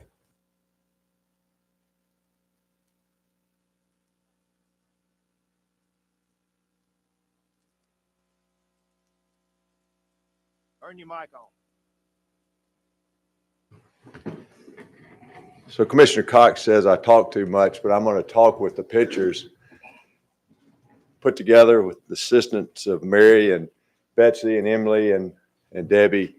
Put together a little slideshow to just kind of talk about it. So looking back, we just tried to look at some really fun times, and this was shooting down in Paris and Campbellsville Station, just some really fun times as a commission. Earl Bentz hosted us down in Waverly, and my favorite lady, Judy, thank you for being here. My favorite turkey in the middle. Oh, that's, and then of course, Fred, acting Fred and Rhonda, I think they'd had too much moonshine. I don't drink, so I don't know why I was acting like that, but we were at Sugarland. This was part of R3, Lieutenant Governor McNally and Steve Jones. Myself, we took him 3 times, and he was dying to catch a big muskie, and he finally secured a big muskie. Had it about halfway to the boat, and he said, "I can't pull it in. I'm tired." He handed me the pole, and I said, "There's no way, Lieutenant Governor, you'll have to get your security officer to take that pole away from you." He got it in the boat, and you can tell by the smile on the right how happy he was. And so that's a part of our relationship that we've nurtured with the Lieutenant Governor and the Governor and all the rest of the legislation. This was down at the SCI convention, Luke Bryan and former Commissioner Chairman Angie Box, and you see the rest of the folks, and just, great relationships with great partners. And what, we were at the TWRA booth, and then a second picture of Campbell's installation. R3, I've been on a couple of really nice duck hunts in my life, but the best one is the far left. Snowing 8 inches with Commissioner Childress and Director Bobby Wilson, and had the TDOT commissioner, and it's just one of those days. And we had on the bottom part of the picture is our 8-year-old Uber driver, and that's Boone. And Boone drove us across the field in 8 inches of snow, and he had about this much of his eye sticking out. And the commissioner of TDOT, of all people, asked Boone, says, "Are there any holes in this field?" And Boone said, "I don't know." So we survived, and then I took Commissioner Davenport, put him on one of my pet smallmouth down at Jones Creek, and he pulled in a nice one. So it was a fun day. Just our commission meeting. This is way back. I think the picture on the right was the start. Steve Jones was a commissioner at the time, and he was really a big advocate of nurturing that relationship with the legislature. And we were down at the Cordell Hull building. I thought Cordell Hull was a lake. I didn't even know it was a building until Steve Jones came along, and now we walk in the door and they know us like we are somebody. We just walk right in. The security officers just come on in. We know who you are. So just shows you how far that relationship has come in the last 3 or 4 years. And Commissioner Jones, thank you for leading that charge and making sure that the transparency with this agency and this commission is evident as we move forward. A couple of guys banding turkeys down at my farm. Poults, turkeys are near and dear to me. We worked really hard on turkey survival, and poults is obviously a part of it. You don't have the poult survival, you'll not have turkeys later. Commissioner Wright and I have had a long-standing battle of, we talk about trapping and coyotes and possums and bobcats and stuff, but we've gotten into this mole trapping, and it's become quite the battle. So I think I'm a couple ahead, but we'll see. It's a fun email chain when you how excited you are about catching a stupid mole, but boy, it really gets us going, doesn't it? And we all got these traps, and so it's just been one of the fun things about the agency. And this is for Bill Cox. I'll have it made. If first you don't succeed, try doing what Jimmy told you to do the first time. I've been working on that for about 4 years, and I think I finally about got him where he needs to be. But anyway, Bill, your shirt's coming, and we hope you'll wear it proudly. So one of the things I'll do, and to wrap up, I'll talk about the chair's top 10. Directors talked about this a lot. What we've done and all that we've done. I talked about the alcohol. I just forgot, and thank you, Dale, for reminding me that should be number one because we're saving lives. But anyway, Charlotte, of course, who's now official commissioner, but top 10 in my tenure on this commission, we've worked incredibly hard on the CWD work base, and it just proves the partnership we have with the foundation, that they are able to get it built in a timely manner, get it in place to do the work that this agency needs to do. They were working out of a cracker box of a building.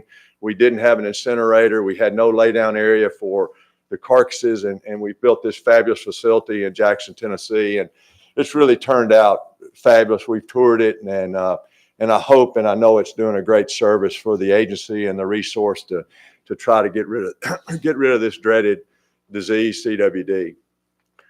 This is kind of played off ESPN. Number 9 is the conservation raffle with TWRF and the relationship with TWRF.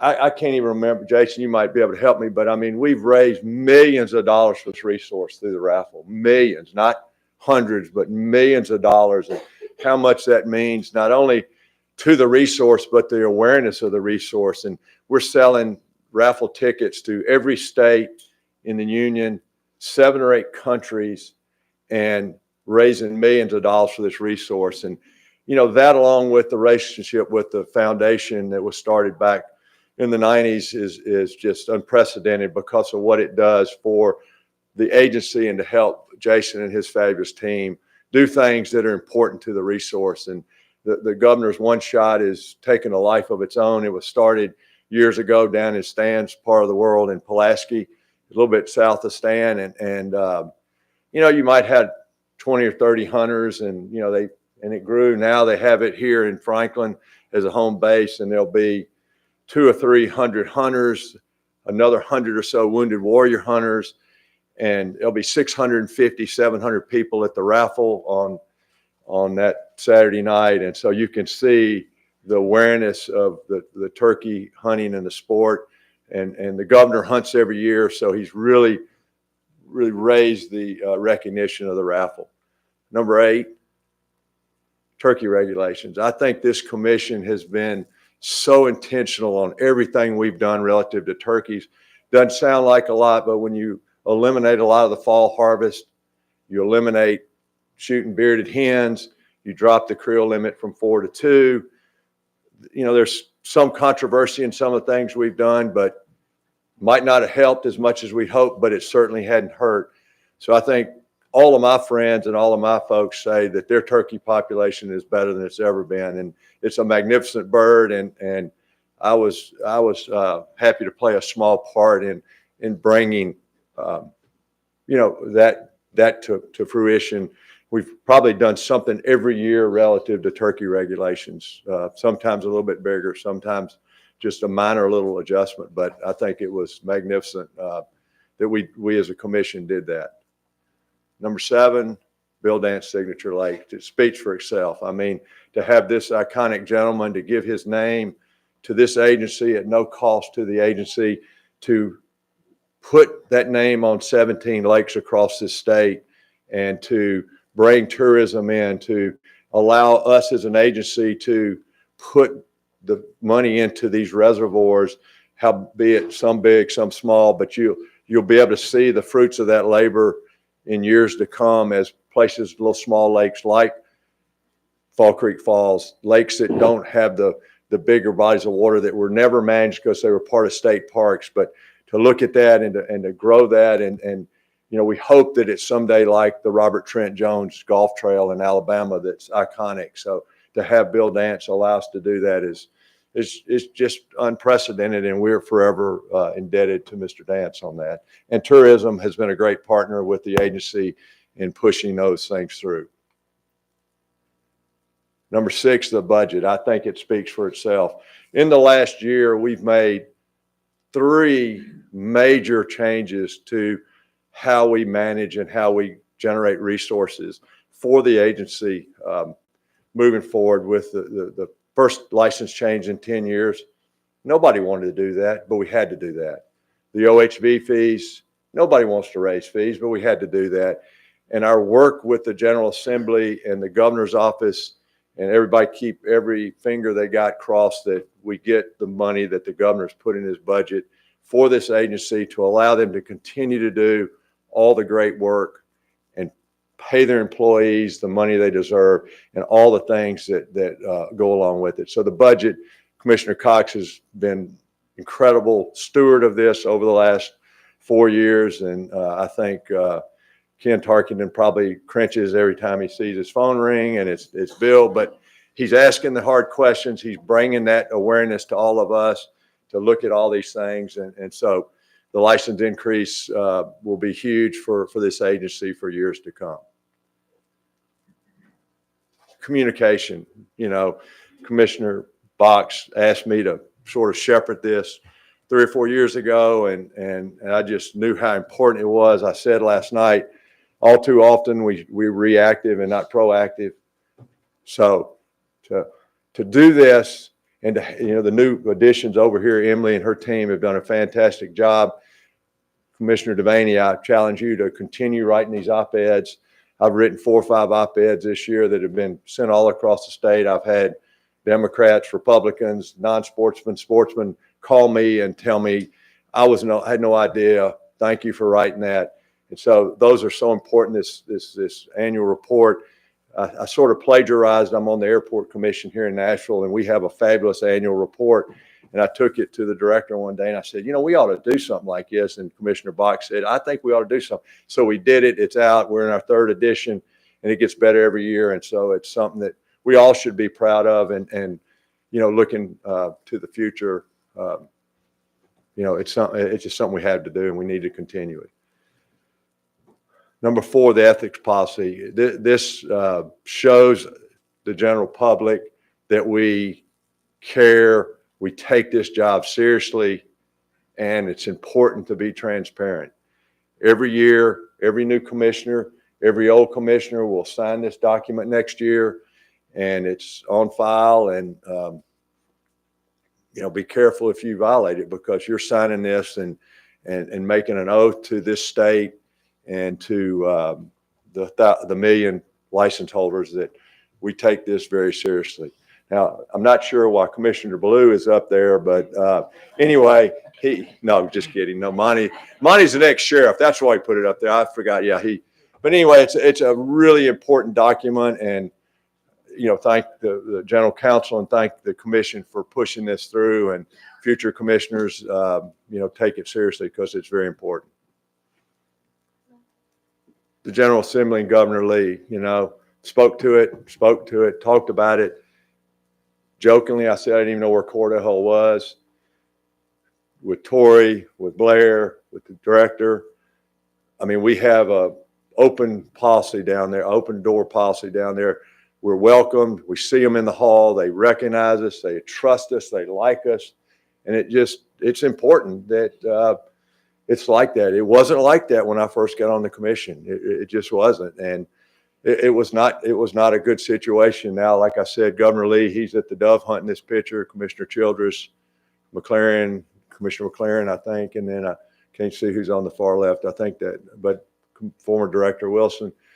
The governor's coming to our hunts. He's coming to our turkey hunts. He's coming to the dove hunts. He's mingling with us, and he's not shying away, because he knows we're doing the right thing. And so that's, just incredibly important. And I've challenged Commissioner Devaney to keep that moving forward. And I know that's in your wheelhouse, and it'll be great moving forward.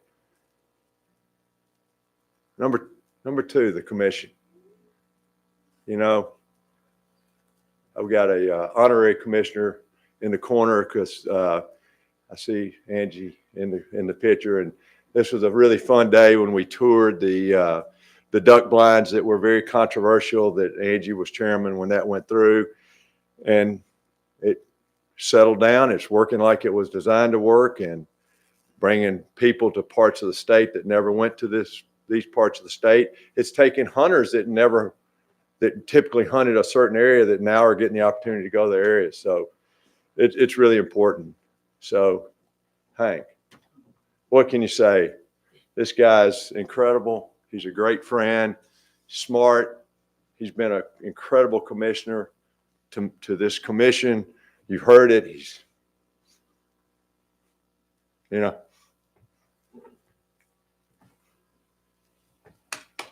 Wally. I mean, it's Wally.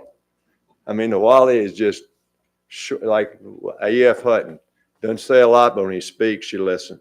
And he means what he says, and I'm really glorifying Bill Dance here. Bill, I don't know who the other guy in the picture is. But Bill, I mean, we all like to kid with Bill. His heart's bigger in this room. He not always get what he wants in the vote, as all of us don't, but when you vote and you move on, he's a team player. And I appreciate that. And he doesn't look back. He doesn't hold it over your head. Just keep on going. Let's do the right thing. The vote's behind us, and we move on. Tommy, what else you need? This guy's just solid. And I know a lot of people that in this room that care a lot about their family, and I'm not demeaning that any, but I've never met anybody that cares for his family more than this guy. Chip, we can really talk about Chip because he's not here, but Chip's been a great addition to the commission. He's got really good connections, and he's a little shy when it comes to a tough decision and won't really call things to a point. But other than that, that's a really good person to have on your commission, because he can read through the chatter and get to the point and make it all happen. Chris came on. was involved with the governor's election, and he got beat up a little bit on his nomination. And I called the governor. I said, "What are you sending us over here? I mean, good Lord. I mean, this guy." But no, all kidding aside, Chris is going to be a great chairman, and he understands how this commission works, and got a great family, and we're just proud that the governor made such a good selection 2 or 3 years ago when he put you on the commission. Monty. We can talk about Monty too, because he's not here, but Monty's got more stories than Carter's got little pills, and we heard a couple of them yesterday. And every time you start talking to him, you just say, "Is there really another story?" And every one of them is just as good as the last one. And we kid with Monty a lot.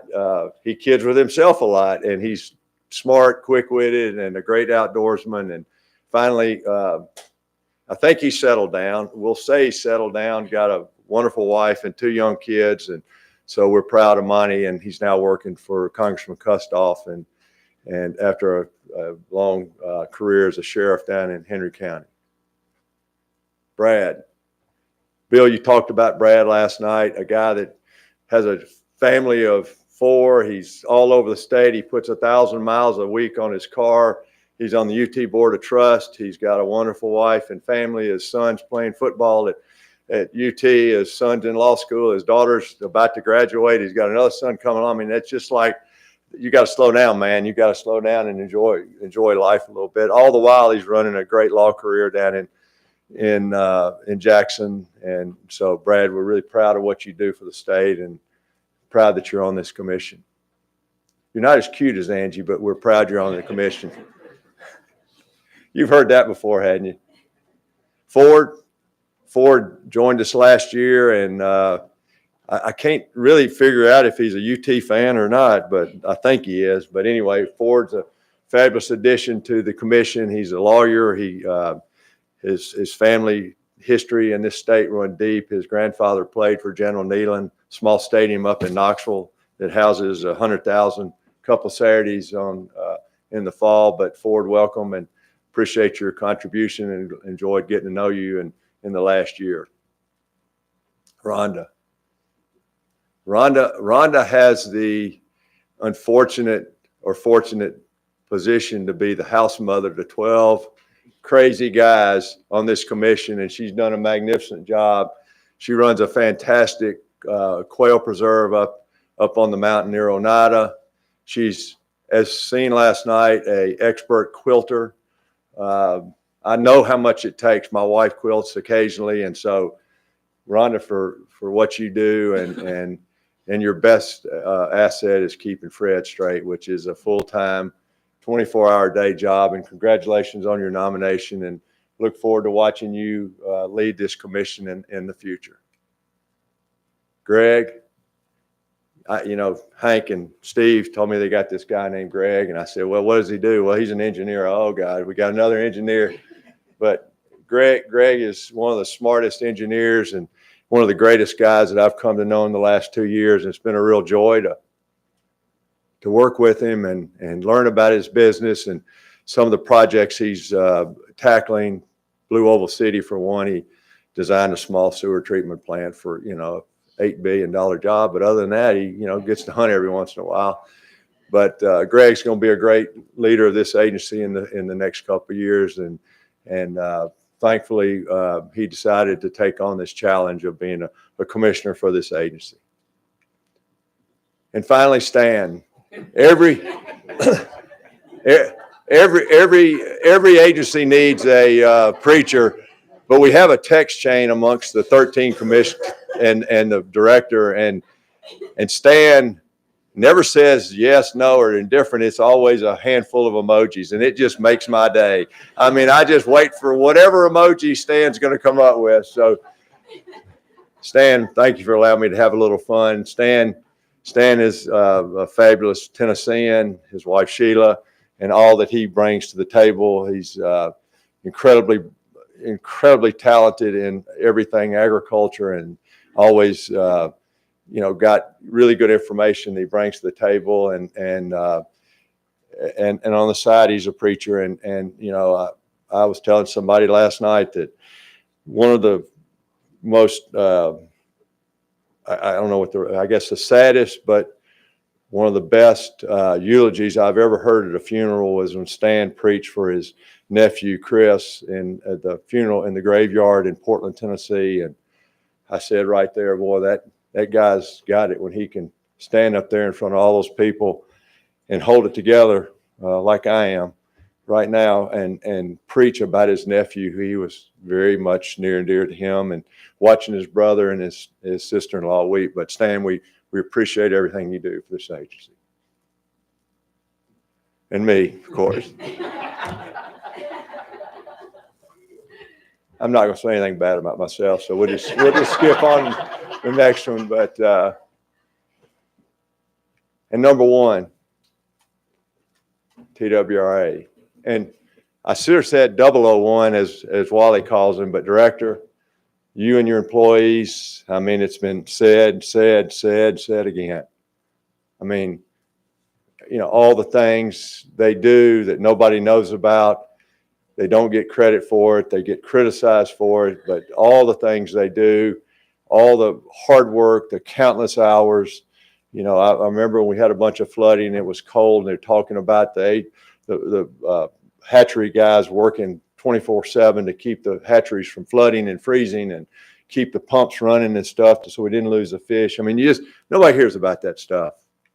And, you know, all the awards you heard today, that, you know, that's just, you know, part of the whole process. And, you know, the law enforcement, we're saving lives as we speak in West Tennessee. Everybody's seen the Helena videos. It's just, you know, here's some of the photographs from Helena, and you know, watching Shelley and her team, you know, capture people that 30 minutes later the building's gone and they're in a boat. I mean, I remember when we first started talking about a license increase, we had the Helena incident, and they had some pictures posted, and I was reading the comments, and there was, for every one negative comment, there was 10 good comments. And people were just saying things like, if you want to talk about a $20 license increase and you look at what these people are doing, you just call me, I'll set you straight. And just on and on and on, these positive comments about our employees doing heroic work. And on the other side, somebody's complaining about a $20 increase while our guys are putting their lives at risk. All these guys have families, so they, you know, they understand the job when they take it. When we had a Helena, Director called me, I think it was a Thursday or Friday night, and he says, I'm deploying all our guys to East Tennessee. We haven't been activated by TEMA. I said, so what does that mean? He said, well, we have to be activated by TEMA, but I'm going to go ahead and send our guys to East Tennessee so we're ready, because they're going to activate us. So we did, he did, and the Director was gracious enough to call me to get my blessing, which obviously I gave him. And the next day they called from TEMA and said, hey, we need you. And guess what? We were there.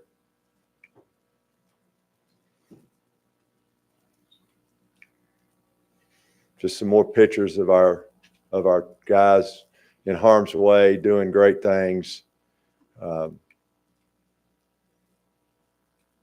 mean, the pictures speak for themselves. That was a convoy of troops agents going to East Tennessee, saving lives. So we've all seen the video. And now,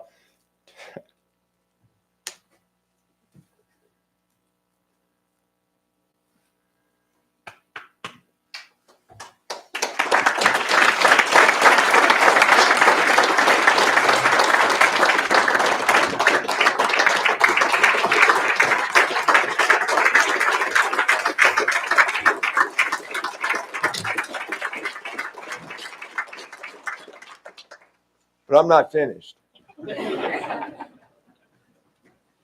So we talk about the employees, and boy, they do great things, but for the commission, we really interface with the Director.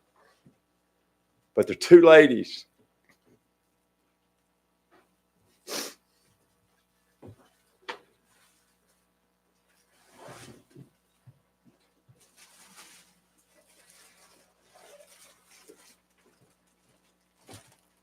Betsy and Mary, could you come up, please?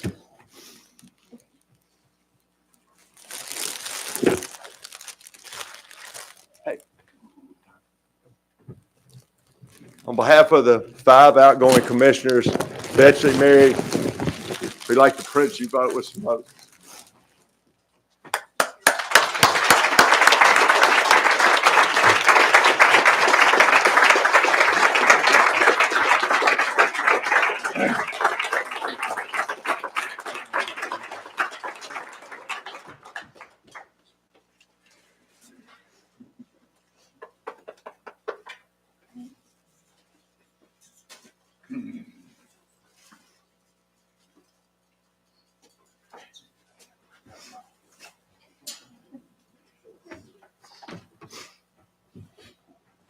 Thank you, Betty. Thank you, Mary. I mean, it just, nothing else I need to say. These 2 ladies, call them both air traffic controllers. They keep us on the runway. They keep us straight. We're calling countless hours of the day, what time we're supposed to be there, where we're supposed to be. And with grace and dignity, they tell us we're crazy, but please be there at 8 o'clock in the morning. So with that, thank you very much. It's been our pleasure, all 5 of us, to serve this great state. You done? I'm done.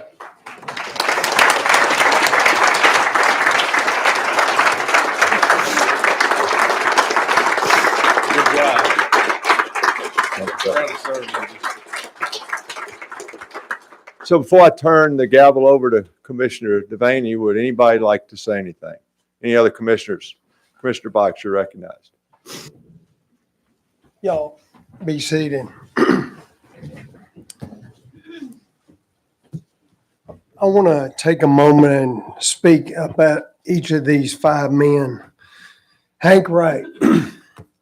A few weeks ago, my primary doctor was off on a deer hunt, so he had me see a young new member of his practice.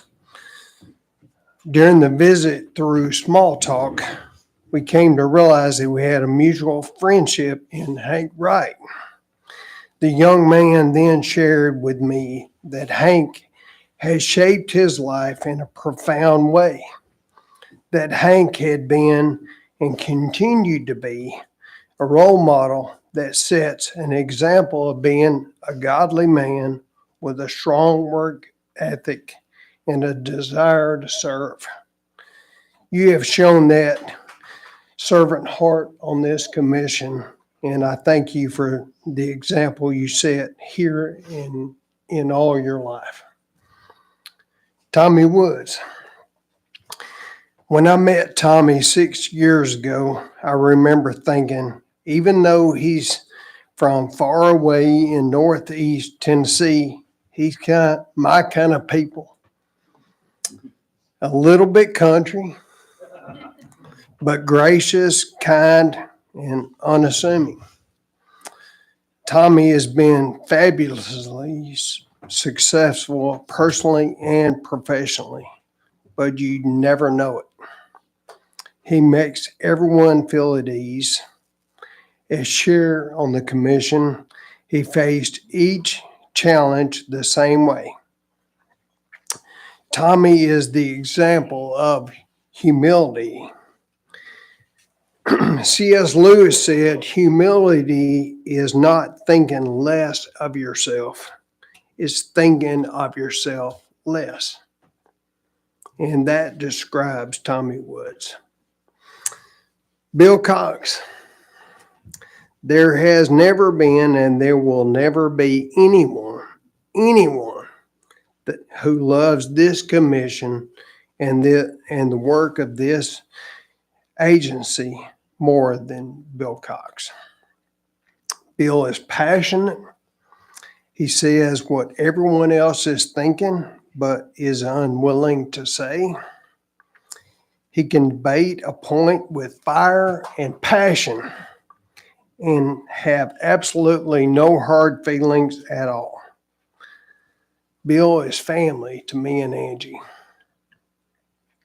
He is impossible to replace on this commission, but We that remain owe it to Tennessee to ask the hard questions that Bill has never been scared to ask. Jimmy Granbery. To say Jimmy Granbery has a servant heart does not do him justice. It is a complete understatement. He has volunteered more of his time to help others than anyone that I know.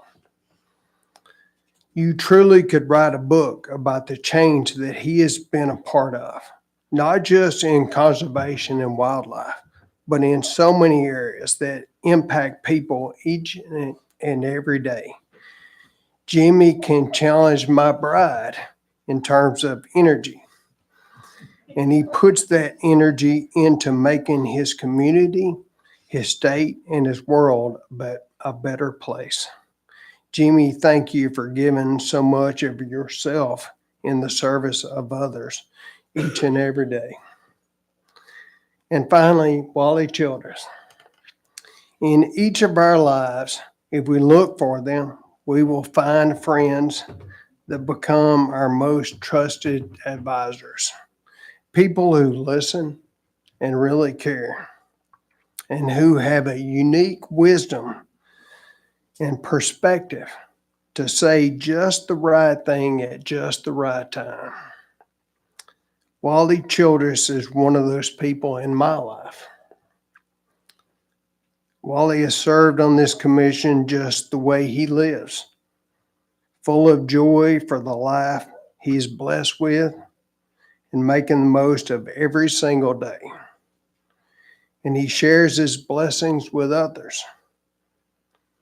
No one that I know has done more to share hunting with kids and ladies and veterans and disabled people than Wally. And he did it all in an effortless way. He often says, "Oh, I didn't do nothing." Y'all heard him say that today. It was all these other people that did it.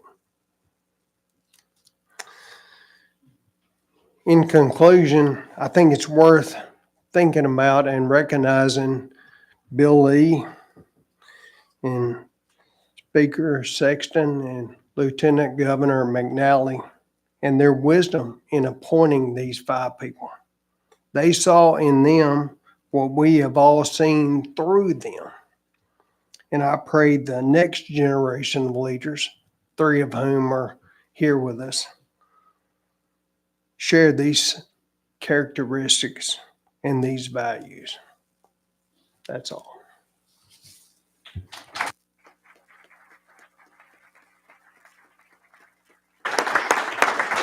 Thank you, Commissioner Box. Anybody else? Commissioner Cox? You know I've got to say something. Well, I figured you did. Y'all have met Cindy. These 2 young men are my sons. And I'm very proud of them. I wasn't going to do this. You know, when you're flying an airplane and somebody gets the vomit bag, everybody on the plane's sick after that. Well, Jimmy, you did it. I'm sorry. You listened to my t-shirt. Yeah. You know, last night I said most of what I want to say. When you start naming names, you forget somebody. And this agency has had inadequate, adequate, and excellent legal counsel. We have 2 men that are excellent, Daniel and Tori Grimes, and I appreciate what you're bringing to the agency. It's invaluable. I'm sorry I left you off last night, but I just got nervous and forgot, I suppose. The agency I talked about last night as professionals and the things that you do, you're heroes to me. But personally, just as human beings, you've been so nice to me and respectful, and you're my friends. And I really appreciate that. I got some notes here from some of you guys, and it's very special. Thank you. And you commissioners, we've talked and we all know each other and appreciate each other, but it's been very special And I hope that the new people will pick up the torch and take it along, and I'm sure that they will. They always do. Commission gets better and better. And to zero in on somebody that's been incredible, you saw the top 10. If it wasn't for Jimmy Granbery, a lot of that wouldn't have happened. You brought so much leadership and experience, and the annual report and many other relationships with the legislature is a credit to you, and you've been a fantastic chairman, and thank you so much. I think that's all I've got. I can't do any more. Anybody else? Commissioner Butt. Well, I guess I'm going to have to assume the position of the oldest commissioner since you already got Commissioner that. Cox has rolled it off. I may also have to assume the position of being the most verbose in line with Commissioner Cox. And I pledge to you that I'll continue to ask the questions that need to be asked. But I would like to acknowledge a tradition that began with Steve Jones and Hank Wright and Jimmy Granbery. When Chris and I finally got confirmed, they were there. They were at Cordell Hall to make sure that the agency was represented, and that we were welcomed to the commission. I'm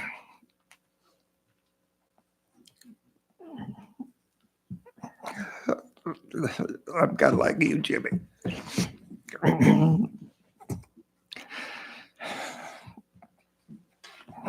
And I made a commitment that as long as I was serving, I would be there for the new commissioner. Thank you. Thank you, Commissioner Butt. It is a wonderful tradition, and we need to continue that. Anybody else? Commissioner Moody. Well, I've been sitting next to Bill Cox long enough that he's rubbed off on me. I feel like I have to talk.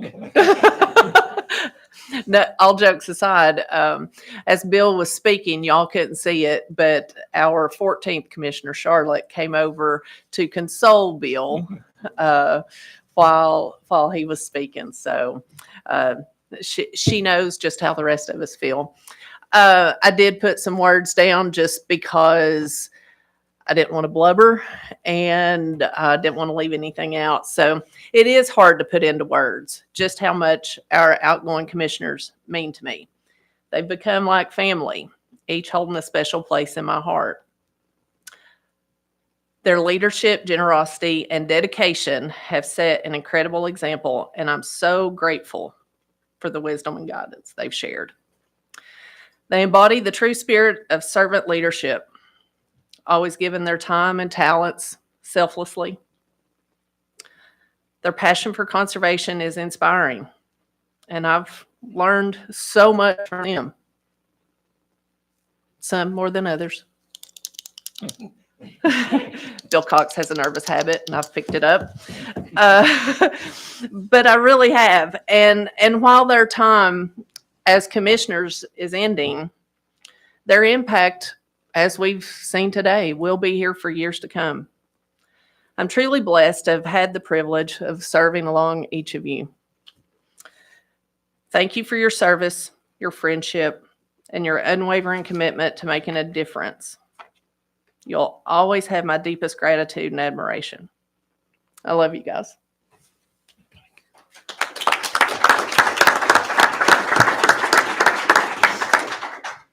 Anybody else? Commissioner Cottrell, to share acknowledge. When we close, can I lead a prayer? When we're through, just let me know. Oh, yeah.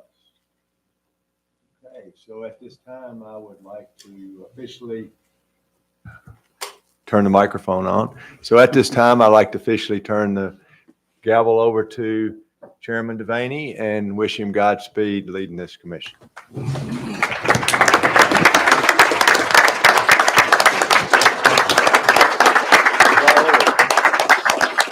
Oh, okay.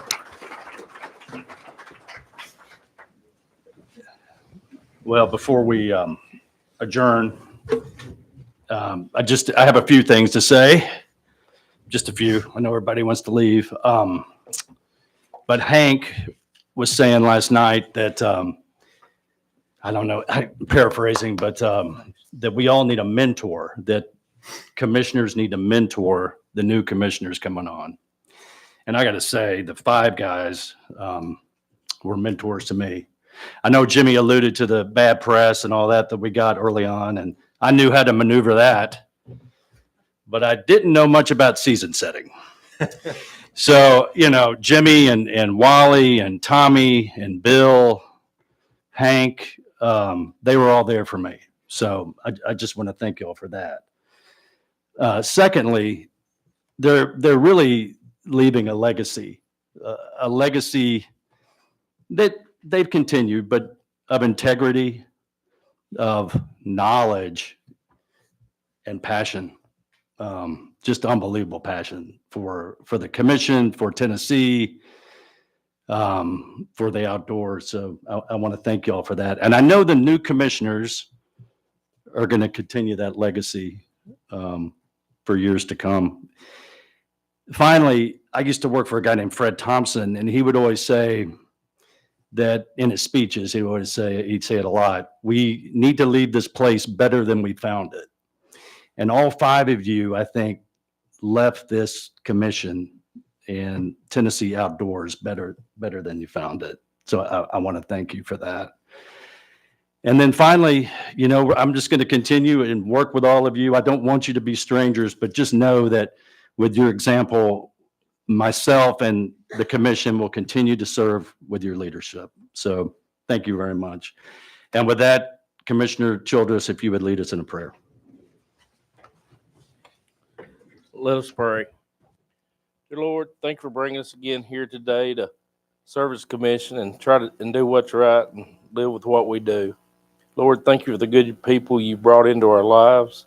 Let us spread your light and walk in the way you are. Let's all try to do something Christ-like every day, and let the commission always be a God-fearing commission. In Christ's name we pray. Amen.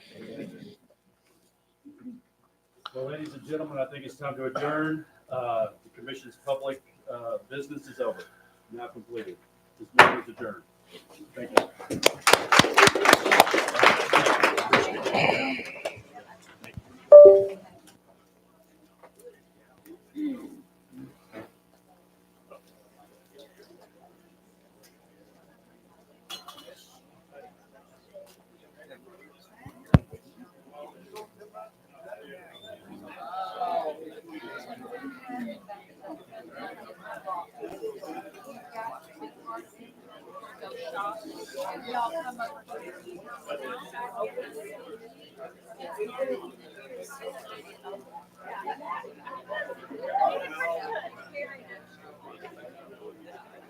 Thank you.